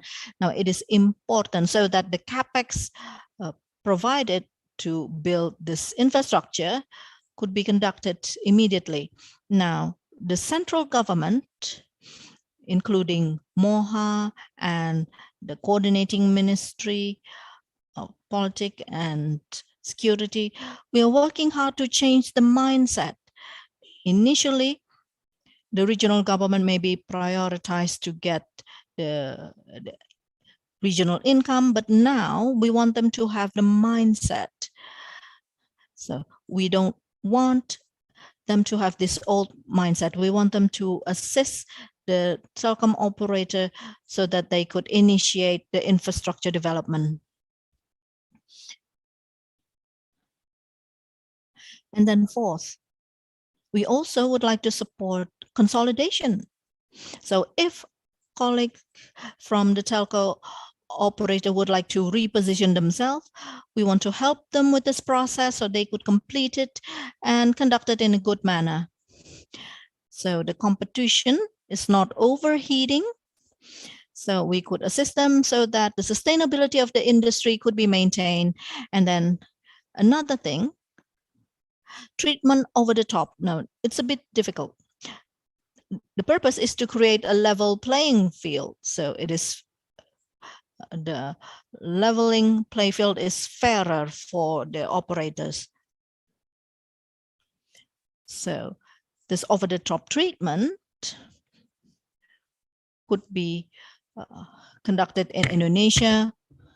We don't want to be misused. And here, the revenue sharing must be fair. So there has to be synergy between operators to have this over-the-top treatment in a fair manner. And we realize we are dealing with the global players. And it's not easy to take an extreme position in this case. There has to be certain adjustment. So this is the repositioning of the government and the repositioning of the regulation so that it is investment friendly. And then third, this is also important, is supporting the ecosystem. Now it's like we're building a toll road, and this toll road, we don't want that only a handful of people could enjoy this toll road, so to speak. So this toll road, we want to become the host of this facility. So there has to be platform, application, and makers creation from Indonesian generation. And I agree with what Pak Alexi Naga and Pak Rudiantara mentioned, that national investors must be able to be involved in this. And the government will give some sort of guarantee so that there has a change of mindset from the old way of doing bookkeeping, so to speak, to move in a new way of thinking. And we want to involve many players. And here, we realize that the government must create the climate that is favorable, supporting policy that make those national investors to be confident and willing to participate here. Now, this is covering all sectors, including education sector, health, transportation, financial sector. We want to invite all of them. And lastly, in this ecosystem, we realize that we need TKDM, this 70% for 5G, because this hardware is huge, and annually the people spend on these devices or smartphone, tablet, is trillions annually. So they often have a change of lifestyle and they don't want to be left behind in certain technology or smartphone. Now, Indonesia should have a good portion in this development. We support the TKDM and we are preparing regulation so that the global players could come to Indonesia.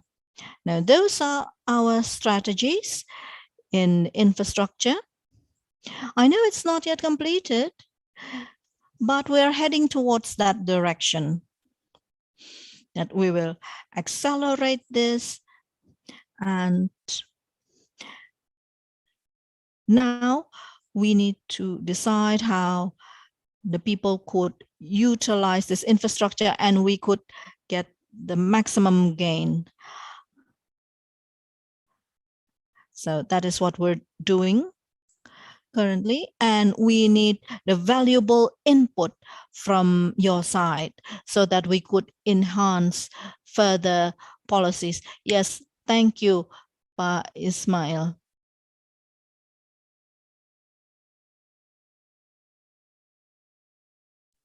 You mentioned the strategy of regulator repositioning to be more welcoming to the operators, because the acceleration of infrastructure development cannot be done by the government alone, and it should involve also the private sector. So what are the special policies and incentives that are given to the operators to serve as a driving engine so that this will benefit the future development of infrastructure? The incentive that we provide operators are not in the form of the finance, but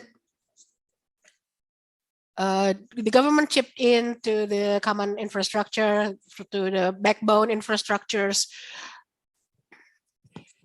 and the government take part or invest in the infrastructure that are developed by the telco operators, allowing them to exist in the outlying regions as well, using the palaparing and the enhanced palaparing network that covers even the remotest regions in the country. We also try to maintain regulatory cost.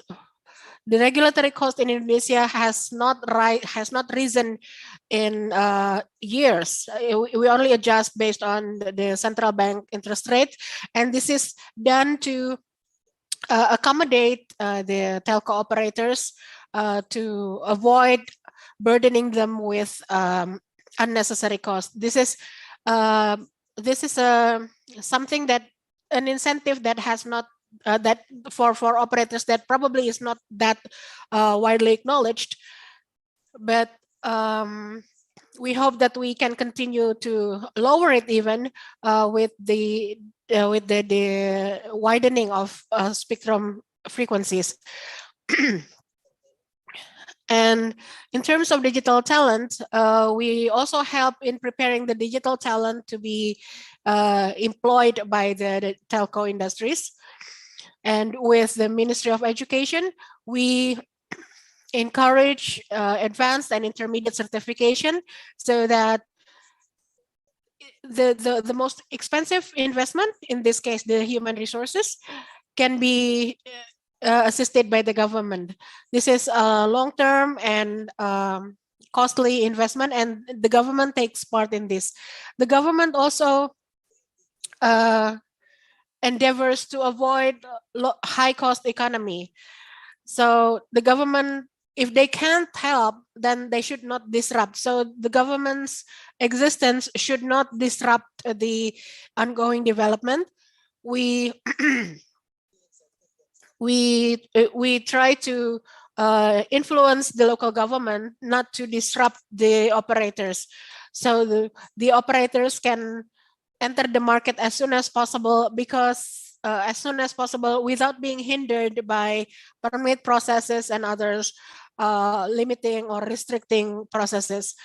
And permit processes is now very swift and transparent, and it's not difficult. So if there are obstacles, we try to solve them. So I think that's pretty clear, Pa Aditya. I think it's clear enough that basically the idea is to your point basically is that people used to think that investing in telco is a very high cost investment, but with government intervention, the government collaboration, then this investment can be made for the development of digital infrastructure in Indonesia. Next, we're going to listen to Dr. Muhammad Sofwan Effendi, Director of Resources in the Higher Education, Director General in the Ministry of Education. We've talked about the massive demand for digital talent and the limited supply of it, and the Ministry of Education as the foremost institution in the development of human resources in the country.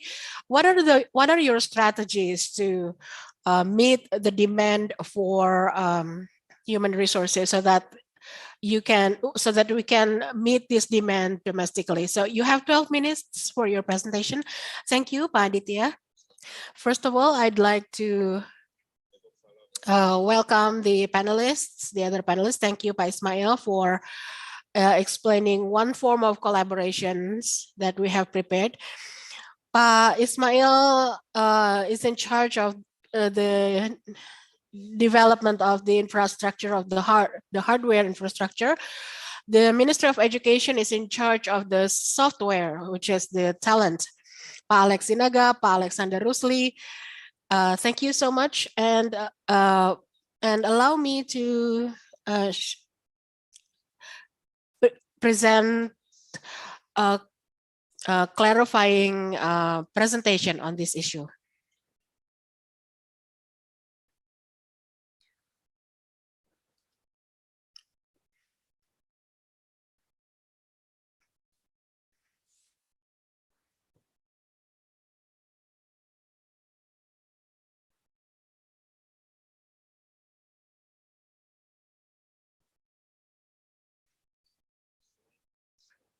Okay, where's my presentation? I haven't found it.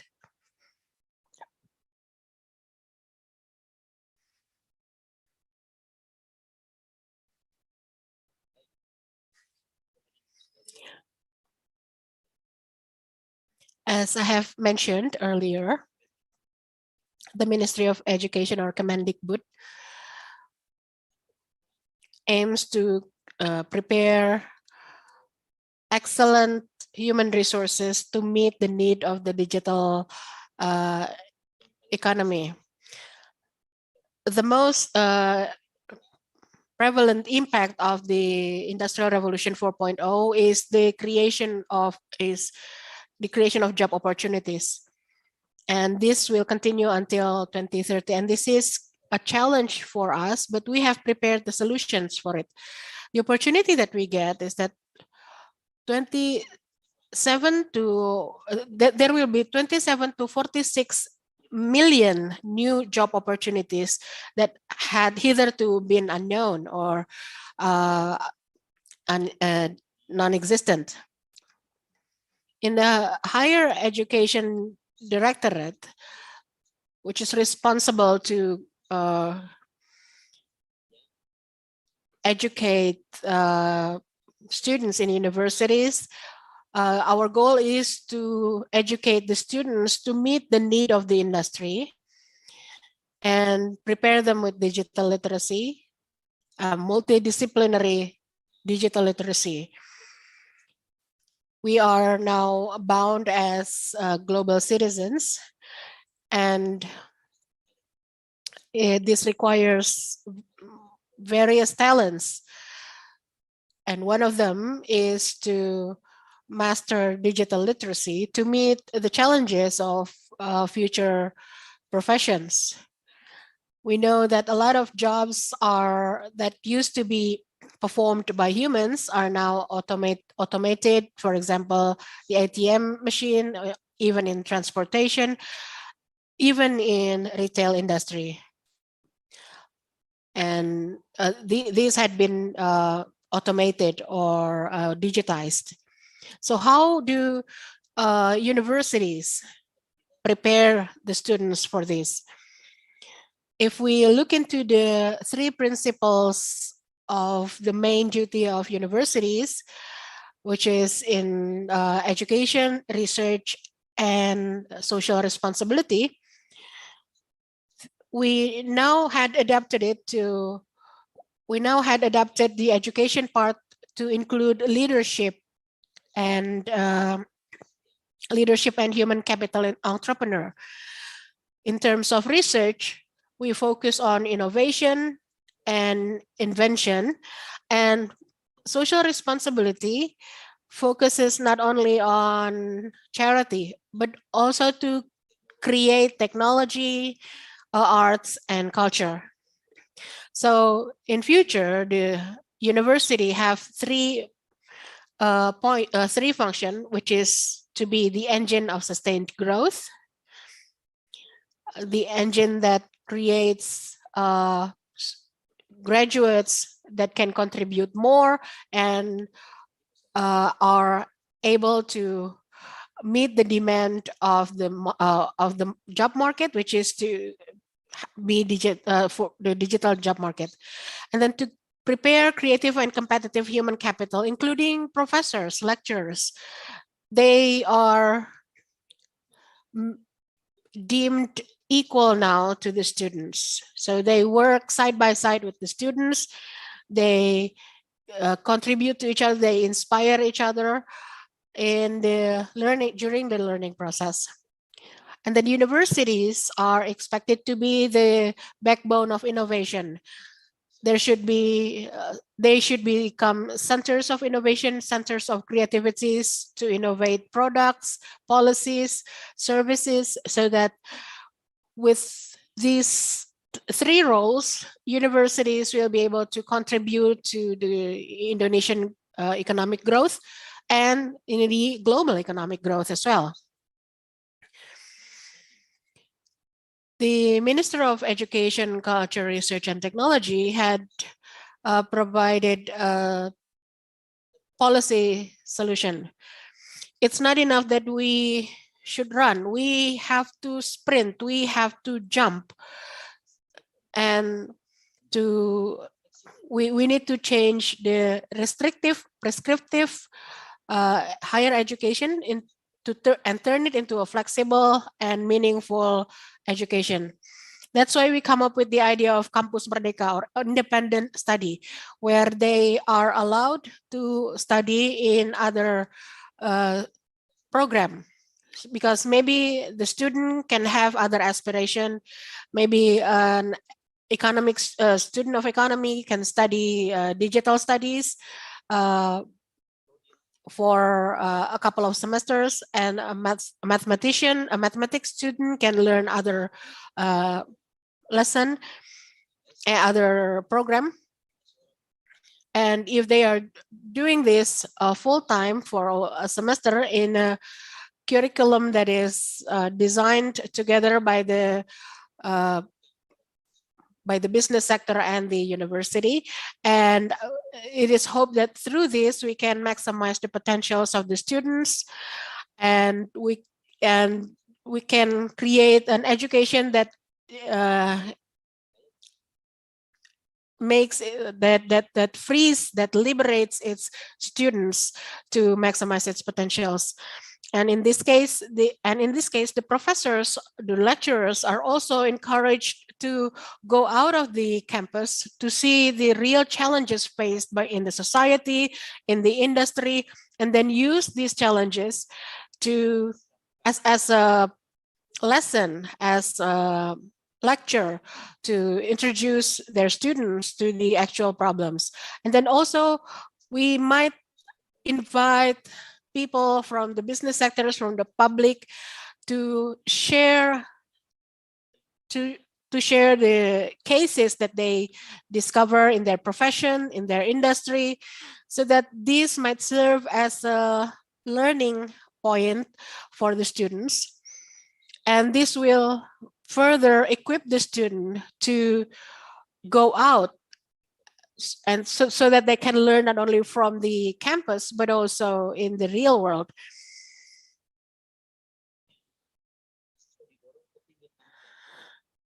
So if campuses are analogous to a swimming pool, now students are encouraged to go to the beach so that they know about the waves, the strength of the waves, and what are the challenges they find.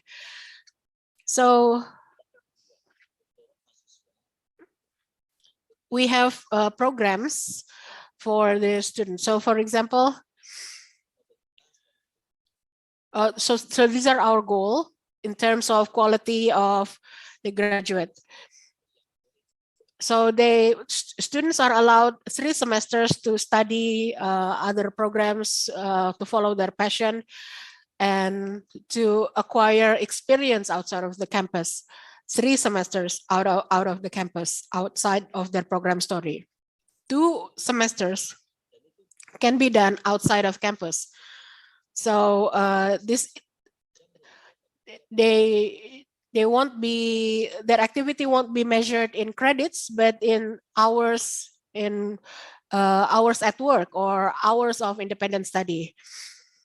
And then in the program for lecturers or professors, they have to get involved with the industry or other campuses overseas to promote the competence and the capability of lecturers through exchange programs. And this is packaged in a program called World Class Professors. So world class professors work with our lecturers to do joint research and to share their experience in campuses across Indonesia, so that Indonesian campuses can be brought forward to the global platform. And then to make sure that the innovation made by the lecturers, by the results of the research of the professors and the researchers can be used and acknowledged by the public, and in the form of patent that can lead to more creativity and more innovation through and services and policies through these researchers. But it's not enough that the lecturers and students are adapting. So the curriculum have to change too. The curriculum has to change too. So we work with world-class universities, renowned universities, and industry organizations, and we also have collaborative and participatory classes. Case studies that are discussed in classrooms are evaluated by practitioners in organizations, in business organizations, so that we can work on rearranging and modifying the curriculum so that now accreditation mechanism is more flexible. And universities can be accredited by international and independent accrediting agencies, so long as they follow the criteria that are set by the Ministry of Education. In terms of the rights for students to study for 3 semesters outside of their chosen program, in which 2 of those 3 semesters can be used for study outside of the campus, they can do it in 9 ways.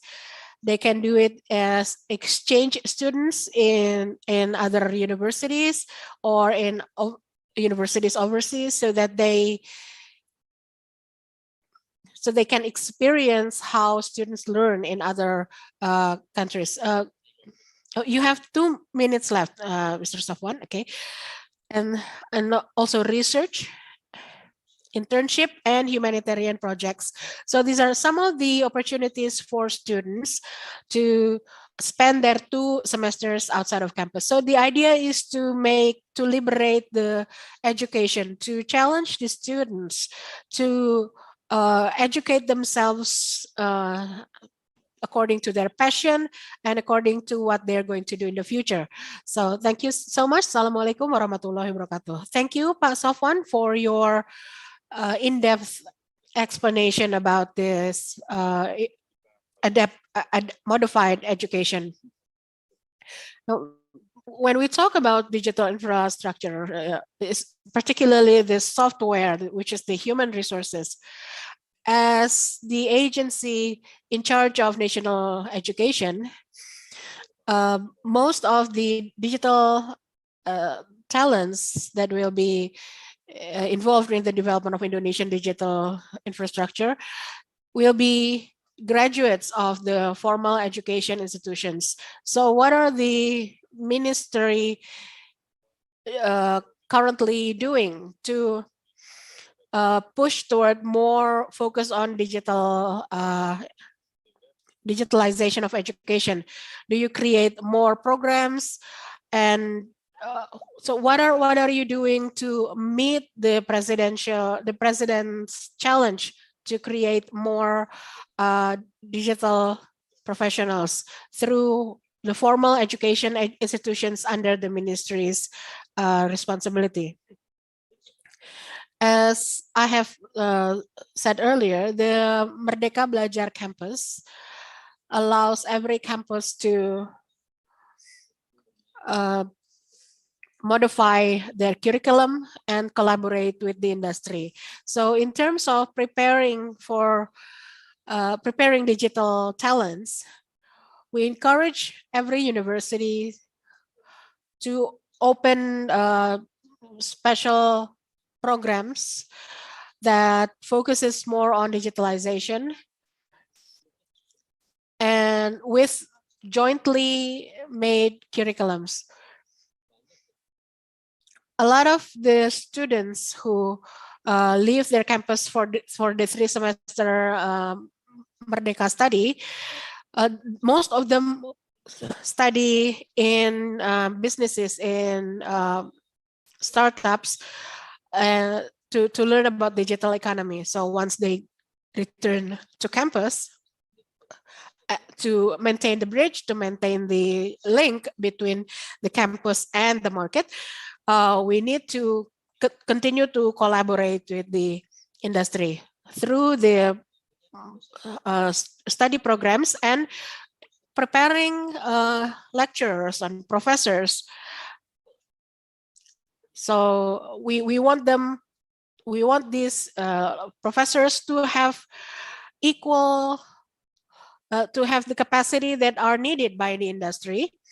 So they're not only academically minded, but they also have hands-on experience as to what the industry needs for the digital development.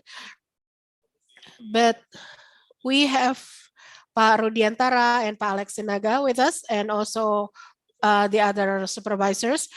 For Pak Rudi, Pak Alex, do you have any comments or feedback to what our panelists had spoken? I think we still have Pak Bayu as well.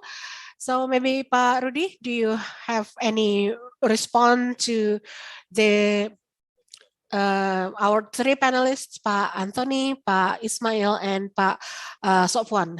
Pak Rudi, you're still muted. I think what Pak Ismail and Pak Sofwan are doing are complementary. One is focused more in the infrastructure. The other is focused more on the soft skills.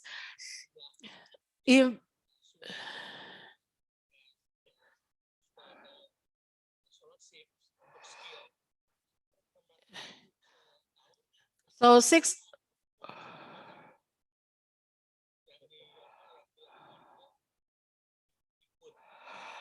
okay. Even though the Ministry of Education had given 600,000 scholarship for digital education, but the Ministry of Communication gave even more scholarship. So, and we have to remember that even though the government had allocated 20% of state budget for education, this does not all, this is not all allocated to the Ministry of Education, but also to other sectors, including the local government. I've talked about domestic investor. I'm not talking about infrastructure. Most of this infrastructure is built by domestic operators, even though some of them are supported by international strategic investors. But when I'm talking about business infrastructure, operators only make about 200 trillion per annum. But for application, be it e-commerce or others, I think they make almost 1,000 trillion. So applications are developing far more rapidly than the operators. So we have three items, three components, device. Pak Ismail said that people change their cell phones every year. So, but that makes the smallest business, the smallest number of transactions. So it makes only about 50 trillion rupiah in valuation. So then infrastructure, 220 trillion in valuation, and digital economy, e-commerce. In the first half of 2021, they already make almost 1,000 trillion. So BRA, Telkom, and Mandiri, they create a joint venture, and this is they had been assigned by the Minister of State-owned Enterprise to be the investor for this for these startups. Like for example, but this only makes up about 10% of the total investment that is made for the digital economy in Indonesian digital economy platform. So I think we need to have more domestic investors in our digital economy. So our digital economy has a very big cake, and we need to have more contribution to it. And Pak Ismail, I think you made a very impressive presentation, and I think the terms affordable and friendly, I think this is quite heartening for the operators. But just a suggestion, I think apart from flexible and affordable, I think we need to focus more on speed. because because the technology develops very fast. Because Pa Ismail mentioned that because we are lagging behind, it's hard to negotiate it over the top. And there are many aspects to this. And if our regulations cannot catch up, then the cost will be too much. And in the end, in consequence, you might get bullied a lot by these big players. So, but I think this is part of our job. This is something that we need to respond to, hopefully very quickly.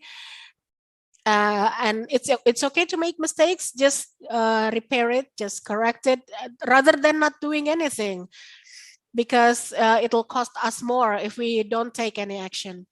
And then the Merdeka Belajar program, I think it is the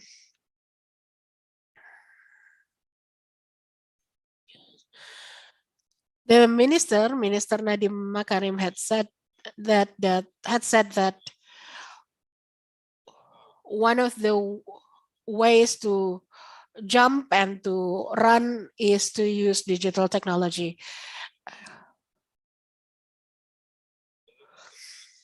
But I don't think that that all of the potentials are mobilized. So the movement is not as massive as expected. We're still moving very slowly, and I think collaboration. I think Pak Sofwan needs to meet with Pak Ismail a lot, so that this acceleration can really take place, so that we're no longer thinking about running or jumping, but we'll be flying. So yeah, that's it from me. Because technology has a because it is the characteristic of technology to move very fast. So both the hardware and the software should respond very rapidly. Okay, next I would like to invite Pak Bayu to respond to our three panelists. I notice a lot of initiatives. I think that's extraordinary. And in terms of human resources, we have definite targets, so it's measurable. The progress is measurable, and also the qualification and certification that are necessary. So congratulations for the Ministry of Communication, and also for the Ministry of Education. Congrats on the initiatives.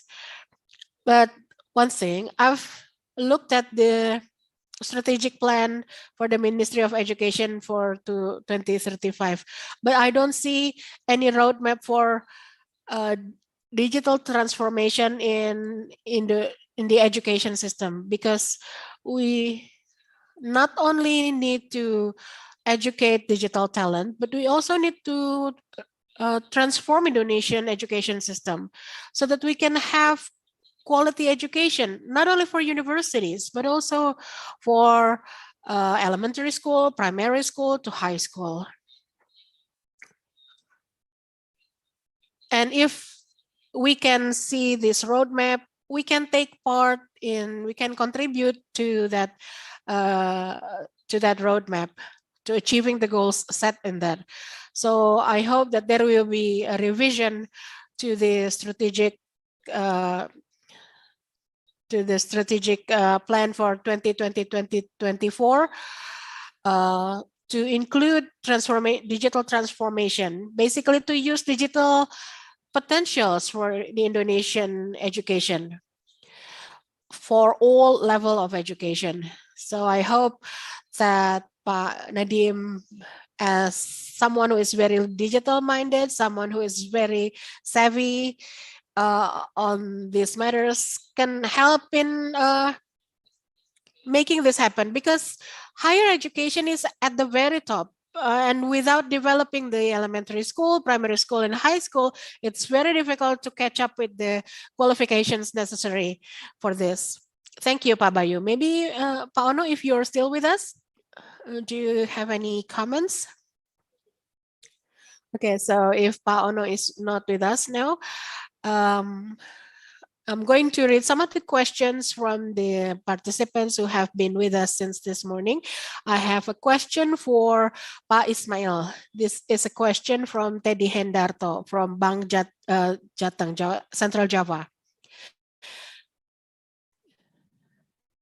The government commitment to development of digital infrastructure the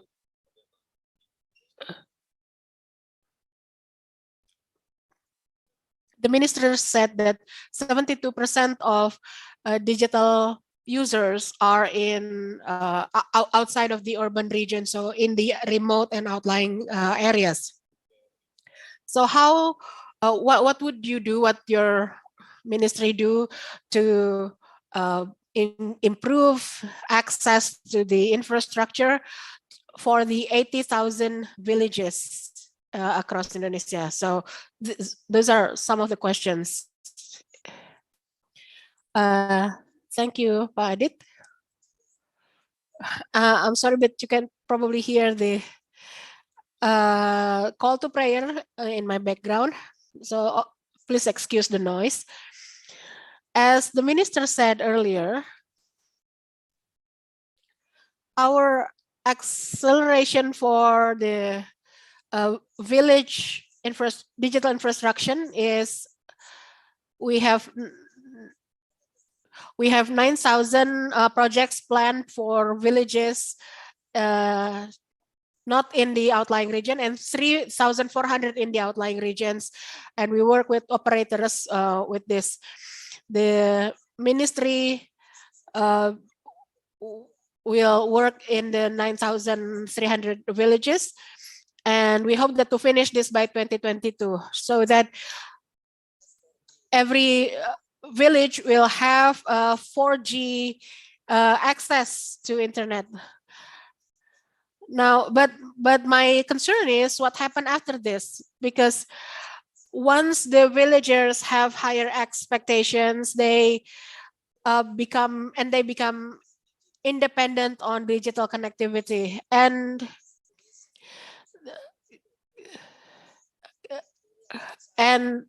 will the operators be able to meet the demand of those villages?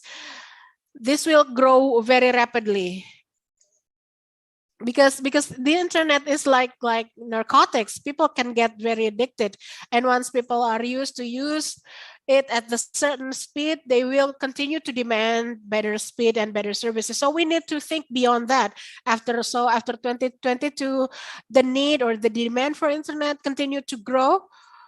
And we might see more blank spots. So I don't know whether the government will be able to cover it, or maybe the operators can go there to meet the demands, the growing demands. I'm sure that the village access is going to be met by end of 2022. We have signed agreements with the vendors, with the operators, and most of them will be operated by Telkomsel. But we need to also anticipate the demand made by the residents of the villages once they are accustomed or familiarized with the use of internet. So as an initial step, this has to be done, but what happens afterward, of course, is going to be another challenge for the government to be able to meet that demand. So thank you so much, Pa Ismail.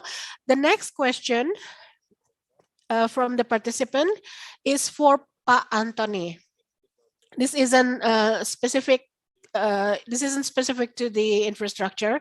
This is from Atalia Elfaresa. She said that the digital generation is dominated by Gen Z and millennial generation, and how can we ensure that they have the adaptability necessary to catch up with the economic and social aspects of digital development? And as someone with insight into the digital industry, maybe you have some insight. I don't think that I'm that savvy in terms of digital development, but for the Gen Z and millennial, I think it's a matter of mindset. I think being adaptable is a matter of mindset. We need to continue learning. We need to continue to learn about innovations that are coming up ahead and those that are already around us. And innovation will come mainly from countries outside of Indonesia. There will be many trends, and we need to learn about that. And we can determine where Indonesia will go. And Indonesia should continue to make our own innovations, but we need to keep up and learn from the models made in other countries. But I think, let's say in BeritaSatu, we have continued to recruit the young generation, the Gen Z and millennial generations, and we recruit them to give us new and fresh ideas. And I think we need to have the courage. The millennials and the Gen Z generation have to have the courage to make a breakthrough, to do different things, to do things outside of their comfort zone, outside of the comfort zone of their society, outside of the comfort zone of their bosses at work. So this mindset to continue to learn, to continue to observe the existing trends around the world, to have the courage to learn and try something different that had not been tried before, maybe by their older managers, their corporate leaders. I think this is critical. This kind of mindset is critical. And as leaders, I think it is our job to give them the opportunity. Maybe some of their efforts will fail, and maybe some of them will fail repeatedly, but maybe we can come up with some innovation in that way. Okay. Innovation shouldn't come only from Gen Z and millennial, because I think the older generations has to adapt to the digital development. In the report, there are, we define what basic, standard, and advanced digital skills. To be honest, my digital skills is still pretty standard. I think the majority of people in the panel, we only have basic digital skills. We can make presentation, we can use softwares like Excel, but to have advanced digital skills, you have to master coding, programming. And when I read that report, it also made me think, why don't I take vocational training in programming or digital training? I don't think that it's too late to learn. I think we need to continue to adapt ourselves to the digital development. The third question from the participant, this is a question for parts of one from Hani and Melinda. And this question concerns the internship in the Campus Merdeka scheme. Part of one, the two ladies asked about the legal umbrella for this program. Is there any regulation that the company where the students can have internship have to abide by? Is there any regulations concerning this practice, this program? Hani and Melinda, I said earlier that the internship is one of the activities governed by the Minister Regulation number 3 of 2020. So it has a legal standing already. The technical regulation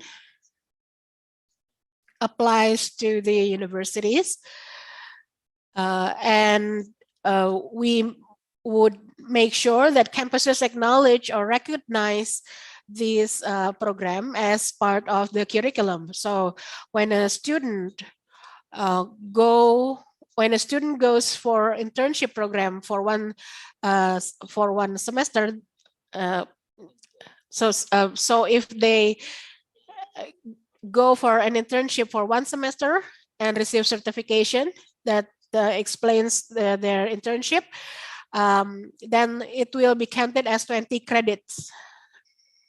So we have worked with various industries. I think there are over 30,000 students who are now undergoing internship, and they will follow the curriculum that is set by the government. The government, the organization, the company should assign a practitioner or a professional to work as a mentor for the student. So when we have this student, so the student get the 20 credit acknowledgement by the academy if the company judge that they have successfully studied while doing their internship. So apart from sharing their knowledge, the company will acknowledge the student as practitioners, and they will be given financial incentives equal to a lecturer.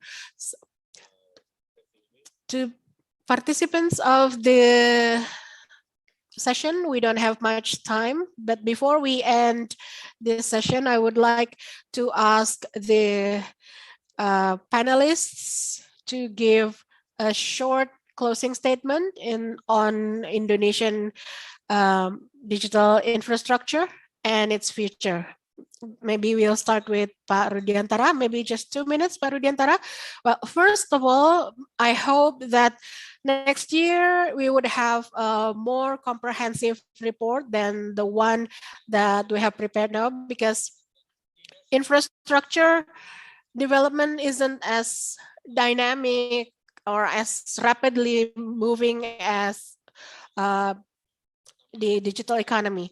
And secondly, this is an opportunity for Indonesian young generation to make use of the opportunities provided in the application development. They have to have the courage to apologize rather than ask for permission in anything. So long as it's not a criminal activity. And thirdly, we also have to work together and give opportunity to the young generation to take part in building the digital economic ecosystem, not only the application, not only the network and the device, but also in the application sector. Thank you. Thank you, sir. It's interesting. It's better to apologize than to ask permission. So it's interesting. Thank you for the closing remarks. And now, Pak Alexinaga, for your closing remarks.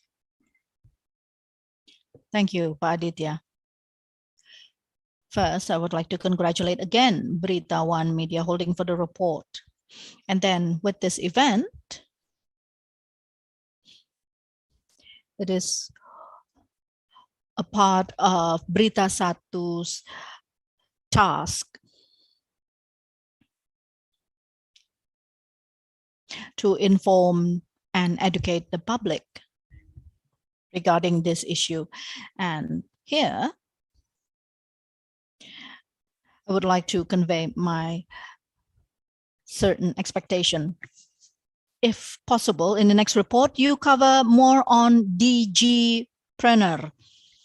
So for the digital entrepreneur, we call it DGpreneur. because there's a lot of things there, and one aspect you need to touch more is digipreneur, the digital entrepreneur. And the investors, I'm aware that they are still mainstream. They don't have in-depth knowledge, and perhaps they don't have a lot of courage yet to invest in this issue. And here, the government could certainly start with its state-owned enterprises to invest more here. And of course, you have government funding from BRI, BNI, Telkomsel. But actually, Telkom already started an incubation. We call it Indigo program. And the investors, yes, they are a part of this program as well. And we still need them. And this is a good opportunity. I think it's our job to educate investors as well so that they could have more confidence, and we could develop the digipreneur program even further. And I have high hopes that the digipreneur we have could be copied or hired by overseas donors or investors. Yes. And now, Pak Ono Purbo, your closing statement. You're still muted.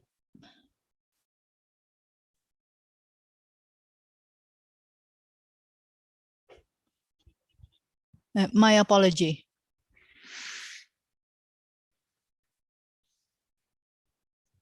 My apology, I turned down the volume because there was activity here. And again, I would like to congratulate BeritaSatu Media Holding, and hopefully others could follow suit. And we could intensify our synergy, not for the sake of each organization or agency, but for the good of all. And we are a huge country. We have a population more than 270 million people. So actually, we could defeat, in a sense, Australia, Malaysia, Singapore. We are an outstanding nation. And here we need all the support we can get, like from BeritaSatu and other media and other stakeholders. So just like the tagline from the Ministry of Communication, the more digital you are, then the more advanced you are. Yes, I agree with Pak Ono. We have more than 270 million population now. If we could educate them well, we give them opportunity, especially in digital platform, digital era, then we will have more talents. And my suggestion, if possible in your report, to add more subsection. Infrastructure digital for education, digital infrastructure for health, for subsection, it would be good. That is all. Yes, thank you. So this is 270 million people is our good capital. Yes, and now, yes, thank you. I also, again, would like to congratulate BeritaSatu for this outstanding report, and hopefully you could enhance it further. And I know all of us face challenges and barriers to make this a digital nation.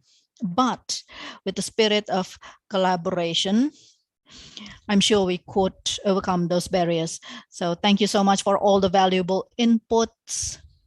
And hopefully the Ministry of Communication and Information could work even better to accelerate the implementation of digital transformation in Indonesia. Thank you. Yes, thank you, Pak Ismail. And then Pak Sofyan. First, I would like to congratulate BeritaSatu Media Holding for hosting this important event and releasing the report. And also thank you so much to speakers for your contribution and valuable inputs. And we also want to mention that Merdeka Belajar not only for higher education, but from kindergarten, school, up to university. So we are still processing. We've been doing this for 1 year, 8 months. And the most difficult aspect is to unify our perception. How teachers, lecturers, students could have one unified vision regarding digital talent. And at the end, we want to have digital transformation. And so that starting with Ministry of Education, and then it could spread to all sectors and all ministries. Thank you, Pak Sofwan. And now, Pak Anthony, I also invite you to convey your closing statement. Yes, thank you, ladies and gentlemen. Thank you to all speakers. Thank you to Pak Sofwan, Pak Rudiantara, Pak Alexi Naga, Pak Ono, and BeritaSatu committed to continue and investing in BeritaSatu Research Division, and we will continue to publish annual report from digital infrastructure report, and also we will cover various issues that impact the national development of our country. And here, I personally am very optimistic and confident regarding the future of our country, especially regarding digital economy development. And here we need requirement, yes, from the infrastructure, hard infrastructure and soft infrastructure, but I believe we can do it. And again, I congratulate BeritaSatu Research Division for your tireless work, effort, dedication. And so, ladies and gentlemen, I encourage you to download the report. You could share it and gain a lot of benefit from this report. Thank you, Pak Anthony. So here, we need to document this great momentum. So here, I would like to invite us to have a brief photo session, and please give us your best smile. I will start the countdown. 1, 2. Oh, hang on. 1, 2, 3. One more time. 1, 2, 3. One more. 1, 2.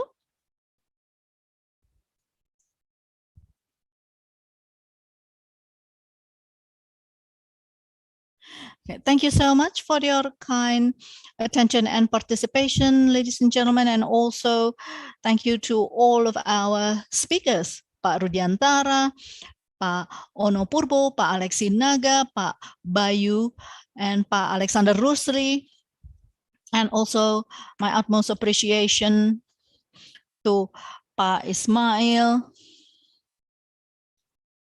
from the Ministry of Communication and Information, and Bapak Sofyan Effendi from the Ministry of Education, Culture, Research and Technology, and Bapak Anthony Wonsono, Deputy CEO BeritaSatu Media Holding. Thank you so much for this valuable opportunity for us to share experience, exchange ideas, and lessons learned. The more digital we are, the more advanced we are. Yes, thank you, Pak Adit, for remarkable discussion. Hopefully, it could enlighten us all and change our perspective regarding the digital transformation. And I would like to convey my gratitude to all the speakers. And now, ladies and gentlemen, that's the end of our discussion in the first session. And here we would like to thank our sponsors. We have Ajaib, Mayora, Pertamina, and we will see you again in the second session.